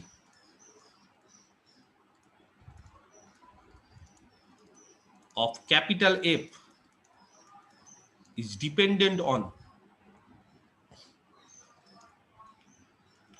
the continuity of small f. ঠিক আছে? দেখো তাহলে ক্যাপিটাল এফ কখন ডিফারেন্সিয়েবল? যখন স্মল এফ কন্টিনিউয়াস হবে। ক্লিয়ার? আচ্ছা, এবার সবার আগে আমাদের ক্যাপিটাল এফটাকে, ঠিক আছে, যেভাবে আমি ডিফাইন করেছি, আমাদের ক্যাপিটাল এফ কে না কনস্ট্রাকশন করা শিখতে হবে। ক্যাপিটাল এফ পাওয়া, কি করে ক্যাপিটাল এফ পাচ্ছি সেটা আগে শিখতে হবে। ধরো আমি একটা এক্সাম্পল দিচ্ছি, বললাম স্মল এফ 1 যখন 0 থেকে x হচ্ছে 1 অবধি। আচ্ছা, একটা কাজ করি, স্মল এফ কে না টি দিয়ে লিখি, তাহলে তোমাদের সুবিধা হবে। প্রথমে x দিয়ে থাকলেও হয়, টি দিয়ে লিখি তাহলে সুবিধা হবে। তাহলে স্মল এফ অফ টি 1 যখন 0 less than equal two T less than equal to 1, আর টি যখন 1 less then T less than equal to 2। একটা স্মল এফ ডিফাইন করলাম।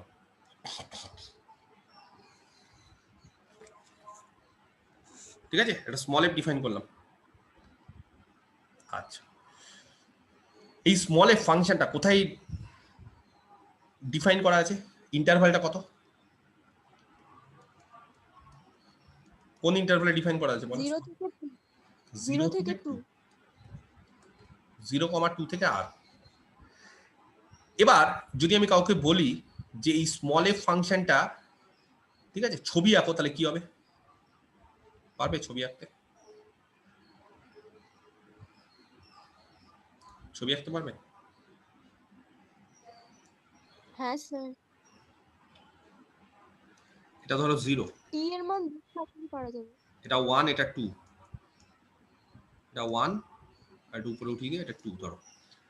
তো এবার কোশ্চিনটা হচ্ছে এফটি যদি আমি ছবি আঁকতে বলি স্মল এফ এর, তাহলে যখন টি এর মান 0 থেকে 1 অবধি, এটা তাহলে টি অ্যাক্সিস, এটা টি অ্যাক্সিস, এক্স অ্যাক্সিস না বলে টি অ্যাক্সিস, আর এটা হচ্ছে এফটি অ্যাক্সিস।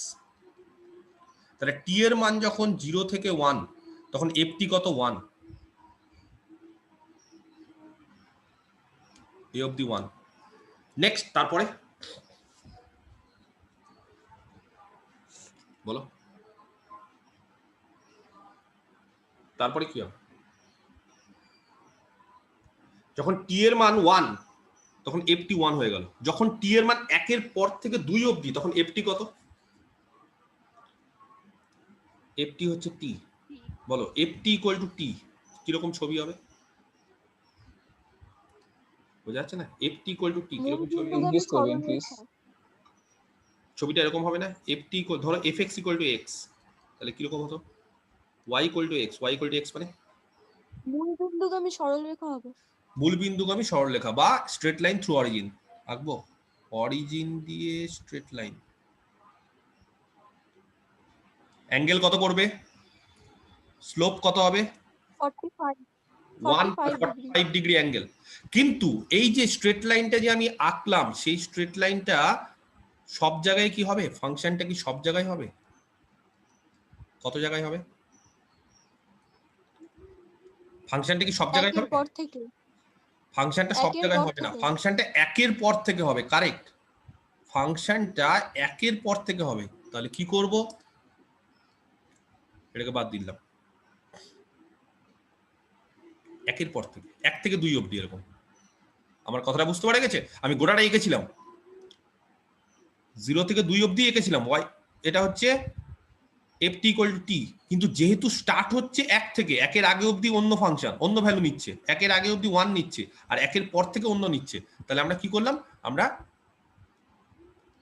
এটাকে বাদ দিয়ে দিলাম, ব্যাস।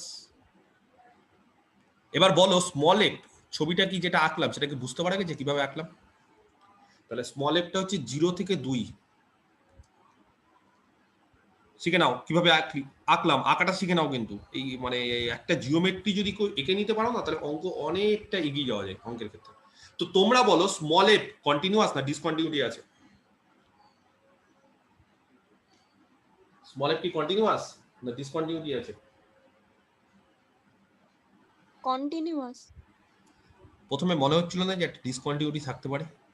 ব্রেক ফাংশন, এটা বলে ব্রেক, পিস পিস, এটাকে ব্রেক, এখানে ব্রেক হয়ে গেছে, 1-এ ব্রেক হয়ে গেছে, 1-এর আগে একরকম ভ্যালু, পরে একরকম ভ্যালু। কিন্তু একটা জিনিস লক্ষ্য করো, ধরো কোনো একটা ফাংশনকে কন্টিনিউয়াস দেখাতে চাইছি, যেখানে ব্রেক হয়ে গেছে সেই জায়গাটা নিয়ে আমি ওয়ারিড, বা সেই জায়গাটা নিয়ে আমি দেখাতে চাইছি যে 1-এ ফাংশনটা কন্টিনিউয়াস কিনা, কারণ 1-এর আগে অবধি বুঝতে পারা গেছে ফাংশনে কোনো অসুবিধা নেই কন্টিনিউয়াস, 1-এর পর অবধি কন্টিনিউয়াস, তাহলে 1 এই জায়গাতে ফাংশনটা কন্টিনিউয়াস কিনা। আচ্ছা 1-এ ফাংশনটা কন্টিনিউয়াস কিনা সেটা চেক করতে গেলে কি করতে হয় জানো? সেটাকে এরকম ভাবে দিতে হয়, limit t tends to 1 plus ft আর limit t tends to 1 minus, normally x হয়, আমি এখানে t দিয়ে করাচ্ছি, ঠিক আছে, যেহেতু t নিচ্ছি। বলো তো কে বলতে পারে capital sorry limit t tends to 1 plus ft কত হবে এই ফাংশনে?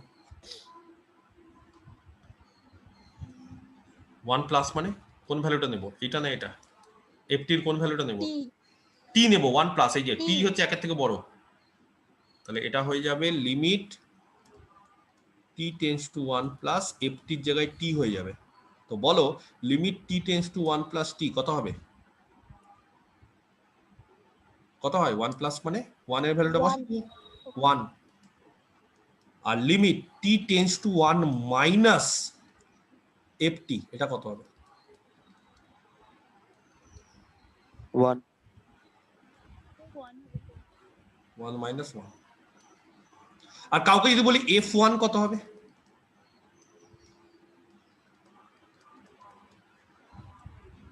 f1 t এর মান 1 বসাও, 1 1, তাহলে সবই 1, তাহলে f কিন্তু যতই এখানে ব্রেক হয়ে যাক ফাংশনটা কিন্তু একে কন্টিনিউয়াস। দেখো কেন বলতো, ব্রেকটা না খুব সুন্দরভাবে হয়েছে, এখান থেকে গিয়ে এখান থেকেই আবার শুরু হয়েছে।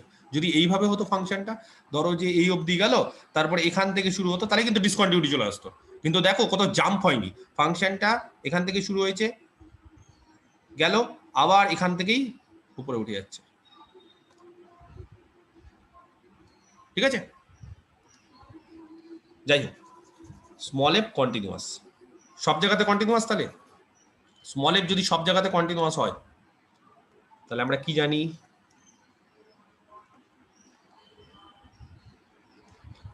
বলো স্মল এফ যদি কন্টিনিউয়াস হয়, লার্জার কন্ডিশনটা হোল্ড করলো, এই যে স্মল এফ কন্টিনিউয়াস, এই কন্ডিশনটা হোল্ড করে গেল, তাহলে কি বলতে পারি? পরপর পরপর বলে ফেলবি একটা একটা করে জিনিস, কি কি বলতে পারি তাহলে? স্মল এফ কন্টিনিউয়াস হয়ে যাওয়া মানে small f integrable, small f integrable হওয়া মানে ক্যাপিটাল এফ এক্সিস্ট করছে, capital f continuous, capital f derivable. অতএব ক্যাপিটাল এফ এক্স এটা এক্সিস্ট করে, এটা কন্টিনিউয়াস হয়, এটা ডিফারেন্সিয়েবল হয়। চেক করবো দেখি তো হয় কিনা। আচ্ছা এটা যে এক্সিস্ট করছে এর মানটা বের করব, ক্যাপিটাল এফ এক্স এর মান বের করবো, এই মান বের করাটা শিখে নিতে হবে। ক্যাপিটাল এফ এক্স কি হচ্ছে? A to x f t d t, এটা এক্সিস্ট করে তো?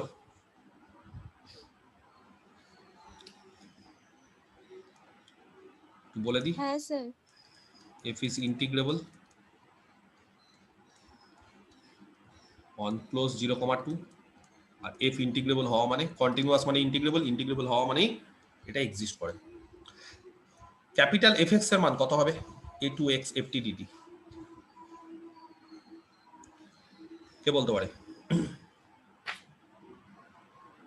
Capital 1/3 into x minus capital f t d t integration আছে তো এ থেকে এক্স এ, তো এফটিডিটি এই যে ইন্টিগ্রেশন যে করব, এফটি তো দুরকম ভ্যালু আছে, কোন ভ্যালুটা নেব? আচ্ছা একটা কথা আমি বলে দিই, এখানে এ করবো না, এর মান কত হবে জানো, কে বলতে পারে?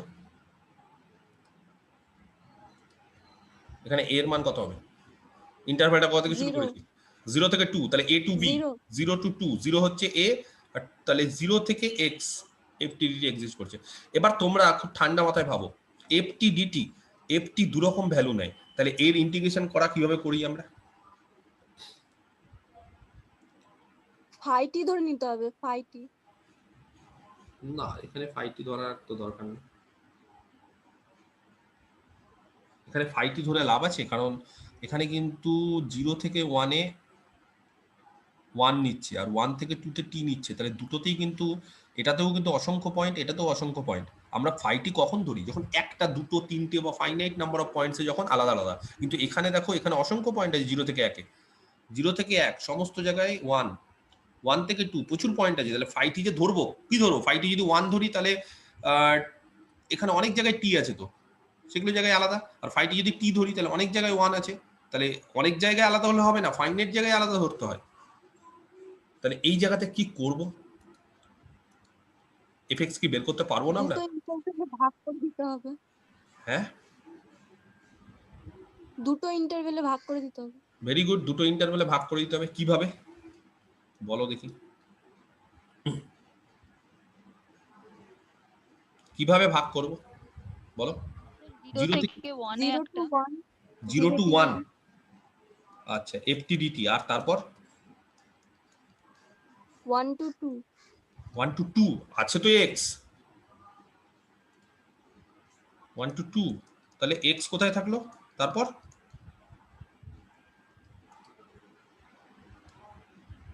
যা কি হলো কেসটা, 0 থেকে 1 ftdt, 1 থেকে 2 ftdt, তাহলে 0 to 2 হয়ে গেল। 0 to 2 আছে নাকি? এটা তো 0 to x আছে, 1 to x. 1 to x।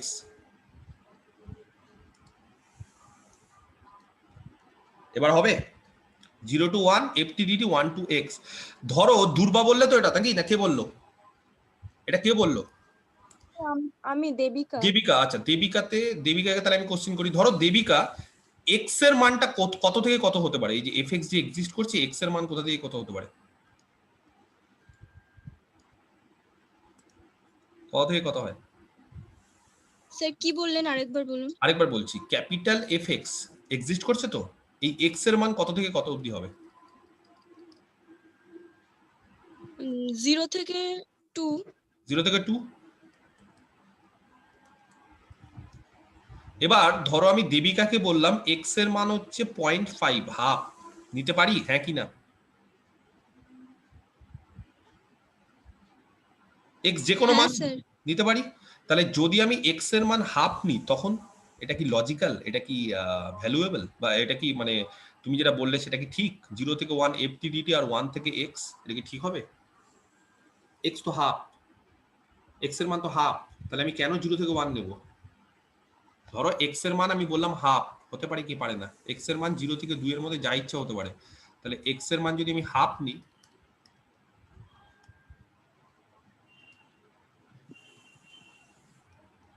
তাহলে তখন তোমরা যেটা বললে এটা কি ঠিক বললে? না স্যার। ঠিক বললে না তো? তোমরা যেটা বললে সেটা x এর মান 1 এর থেকে বড় হলে ঠিক আছে। x এর মান যখনই 1 এর থেকে বড়, দেন ইউ আর কারেক্ট, যে 0 to 1 1 to x। কিন্তু x এর মান যদি 1 এর থেকে ছোট হয়ে যায়, তখন এটা কিভাবে করব? করা যাবে না। শিখে নাও কিভাবে করতে হয়, এটা শেখাটা খুব দরকার।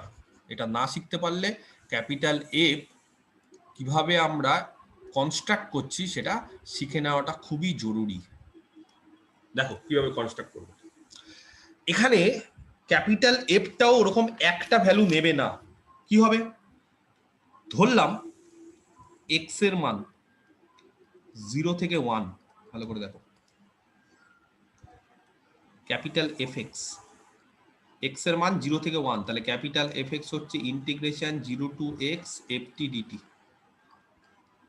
ঠিক আছে, এই যে ক্যাপিটাল এফ যা ছিল তাই লিখলাম।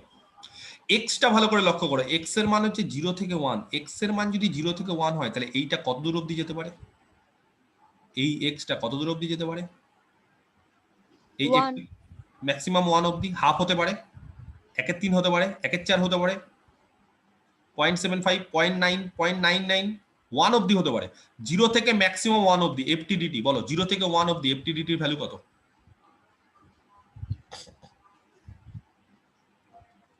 1 এক্স কত দূর অবধি? এক্সটা দেখো, এক্স হচ্ছে 0 থেকে 1 অবধি, তাহলে এক্স ম্যাক্সিমাম 1 অবধি, তার আগেও হতে পারে, হোক তার আগে অবধি। এক্স যদি 0 থেকে হাফ হয়, ধরো সাপোজ এক্স হচ্ছে 0 থেকে হাফ, তাহলে 0 থেকে হাফে এফটির মান কত? 0 থেকে 1 অবধি এফটির মান 1, তাহলে হাফেও এফটির মান 1। এক্স এর মান যদি 1 হয়, ধরো 1 হলো ম্যাক্সিমাম, তাহলে 0 থেকে 1 এফটিডিটি কত হচ্ছে? 0 থেকে 1 এফটিডিটি 1, তাহলে এই মানটা হয়ে যাবে এফটির মান 1। যে রেঞ্জটা দিয়েছি সেখানে এফটির মান 1। কোন রেঞ্জ দিয়েছি?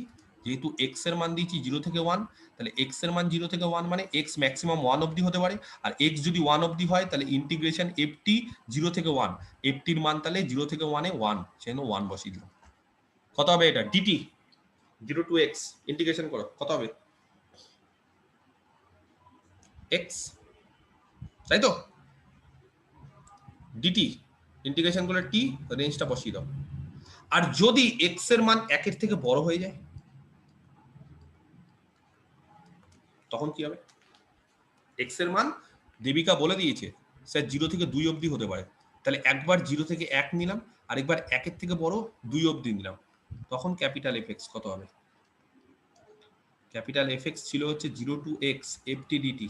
ভালো করে বোঝো বিষয়টা, 0 টু এক্স, কিন্তু এক্স এর মান কত? এই যে capital f x 0 to x f t d t, কিন্তু এক্স এর মান কত? এক্স এর মান 1-এর থেকে বড়। ধরো এক্স এর মান সাপোজ 1.5 আছে, 3-এর 2, তাহলে কি করে করব? 3-এর 2 ধরো এক্স এর মান, কি করে করব?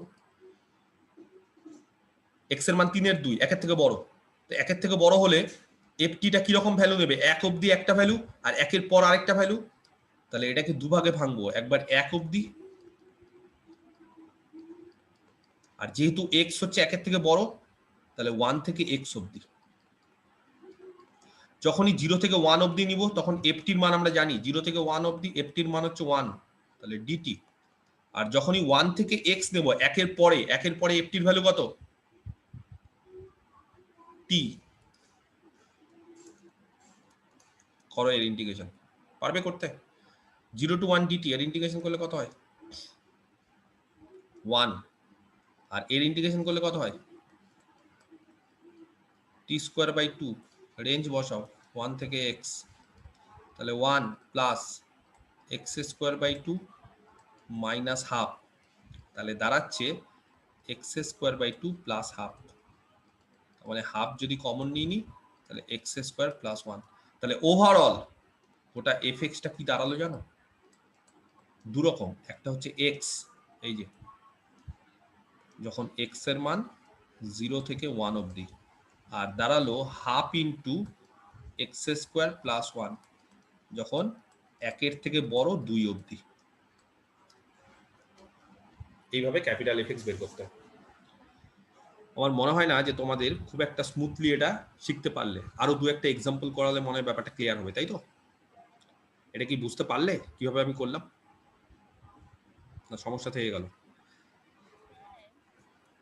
ক্যাপিটাল এফ, এই যে ফাংশনটা যে পেলাম আমরা, ক্যাপিটাল এফ যে ফাংশনটা পেলাম, স্টার দিয়ে রাখি এই ফাংশনটা ক্যাপিটাল এফ। তোমরা বলো এই ফাংশনটা কন্টিনিউয়াস হচ্ছে? থিওরেম অনুসারে আমরা কি জানি? আমরা এর আগে কি জানি? স্মল এফ যদি কন্টিনিউয়াস হয় তাহলে ক্যাপিটাল এফ এক্সিস্ট করে, ক্যাপিটাল এফ এক্সিস্ট করলে ক্যাপিটাল এফ কন্টিনিউয়াস হয়, আর ক্যাপিটাল এফ ডিফারেন্সিয়েবল হয়। স্মল এফ কন্টিনিউয়াস ছিল, কন্টিনিউয়াস ছিল কিনা? তাহলে স্মল এফ যেহেতু কন্টিনিউয়াস ছিল, তাহলে ক্যাপিটাল এফ যেটা এক্সিস্ট করলো সেটাকে তাহলে কন্টিনিউয়াস হতে হবে, তার পাশাপাশি ডিফারেন্সিয়েবল হতে হবে। কন্টিনিউয়াস কেন হতে হবে? কারণ এক্সিস্ট করলে কন্টিনিউয়াস হয়। তো জানো এই ফাংশনটা কি কন্টিনিউয়াস? এই ফাংশনটা কন্টিনিউয়াস হয় ক্যাপিটাল এফ এক্স যদি এক্স হয়। আর কোথায় প্রবলেম হতে পারে কন্টিনিউটিতে? কে বলতে পারে কোথায় প্রবলেম হতে পারে ক্যাপিটাল এফ এর কন্টিনিউটির প্রবলেম? কোন জায়গাটা কন্টিনিউয়াস নাও হতে পারে? কোন জায়গাতে? কোন একটা ফাংশন যদি এরকম ব্রেক আকারে থাকে, ভেঙে থাকে, তাহলে যেই পয়েন্টগুলোতে ব্রেক করছে, হবে কন্টিনিউয়াস। যেই পয়েন্টগুলোতে ব্রেক করছে, কোথায় ব্রেক করছে? 1-এ, তাহলে 1-এ চেক করতে হবে কন্টিনিউয়াস কিনা, কারণ 0 থেকে 1-এর আগে অবধি কন্টিনিউয়াস এক্স, আর 1 থেকে 2-এর মানে 1-এর পর থেকে 2 অবধি সেটাও কন্টিনিউয়াস, এটা হচ্ছে এক্স স্কোয়ার প্লাস 1/2, এটাও হচ্ছে একটা কন্টিনিউয়াস ফাংশন, পলিনোমিয়াল। তাহলে 1-এ চেক করতে হবে ফাংশনটা কন্টিনিউয়াস কিনা। 1-এ কিভাবে চেক করি আমরা? Limit x tends to 1 plus capital fx কত হবে বলো? Limit x tends to 1 plus capital fx এর মান বলো। 1 প্লাস এ কোনটা ধরবো, উপরেরটা না নিচেরটা? নিচেরটা। নিচেরটা, তাহলে 1 বসিয়ে দাও, কত হবে?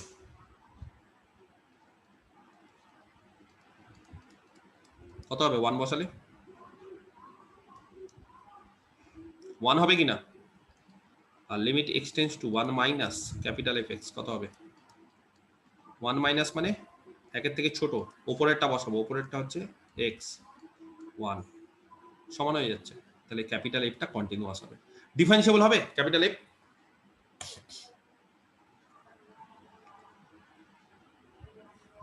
ডিফারেন্সিয়েবল হবে। আবার যেখানে ব্রেক করছে সেই জায়গাটা খালি দেখবো, ক্যাপিটাল F টা ডিফারেন্সিয়েবল হবে। কি করে চেক করব? তাহলে ক্যাপিটাল F ইজ কন্টিনিউয়াস, এটা বলে দিলাম সব জায়গায়। এটা হয়, জাস্ট আমি ভেরিফাই করে দিলাম, 0 থেকে 2 সব জায়গাতে কন্টিনিউয়াস। ক্যাপিটাল F ডিফারেন্সিয়েবল কিনা কি করে চেক করতে হয় বলো? 1 এ খালি প্রবলেম, তাহলে 1 এ হচ্ছে আর এফ ড্যাশ 1 আর এল এফ ড্যাশ 1, এই দুটো নিয়ে আমার মাথা ব্যথা। রাইট হ্যান্ড মনে পড়ে? রাইট হ্যান্ড সাইড আর এফ ড্যাশ 1 ফর্মুলা কি? Limit h tends to 0 f of 1 plus h minus f1 by h, h tends to 0 plus, আর এটা limit h tends to 0 minus capital F of 1 plus h minus f1 by h, এই তো হয়।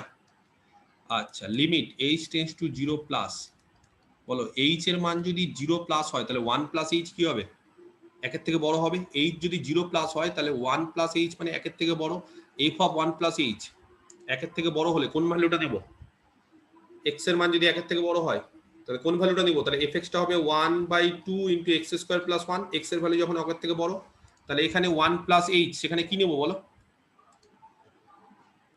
Half into x square মানে 1 plus h তার whole square, এটা third bracket নিই, plus 1 minus f1 কত হবে কে বলতে পারে? f1 কত? f1 কত? x এর মান 1 কত? 1 বাই h করে দেখো, এটা লিমিট কত হচ্ছে?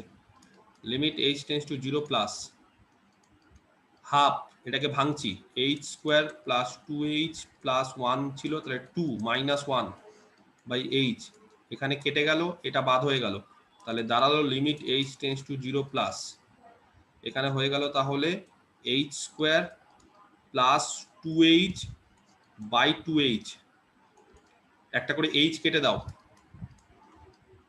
কত হবে? h প্লাস 2 বাই 2, এবার h টেন্ডস টু 0 প্লাস বসিয়ে দাও, কত হচ্ছে তাহলে 1। সিমিলারলি তোমরা l f ড্যাশ 1 এটা করে দেখো, এটা 1 হবে, করে দেখো, ঠিক আছে? এটাও 1 হবে। এখানে limit h tends to 0 minus f of 1 minus 1 plus h মানে এইটা হবে, তখন 1 এর থেকে ছোট, তার মানে x, তার মানে হবে 1 প্লাস h মাইনাস f1 মানে 1 বাই h, কেটে গেল, হয়ে গেল 1। ক্যাপিটাল F ইজ ডিফারেন্সিয়েবল, হতেই হবে ডিফারেন্সিয়েবল, কারণ স্মল f কন্টিনিউয়াস।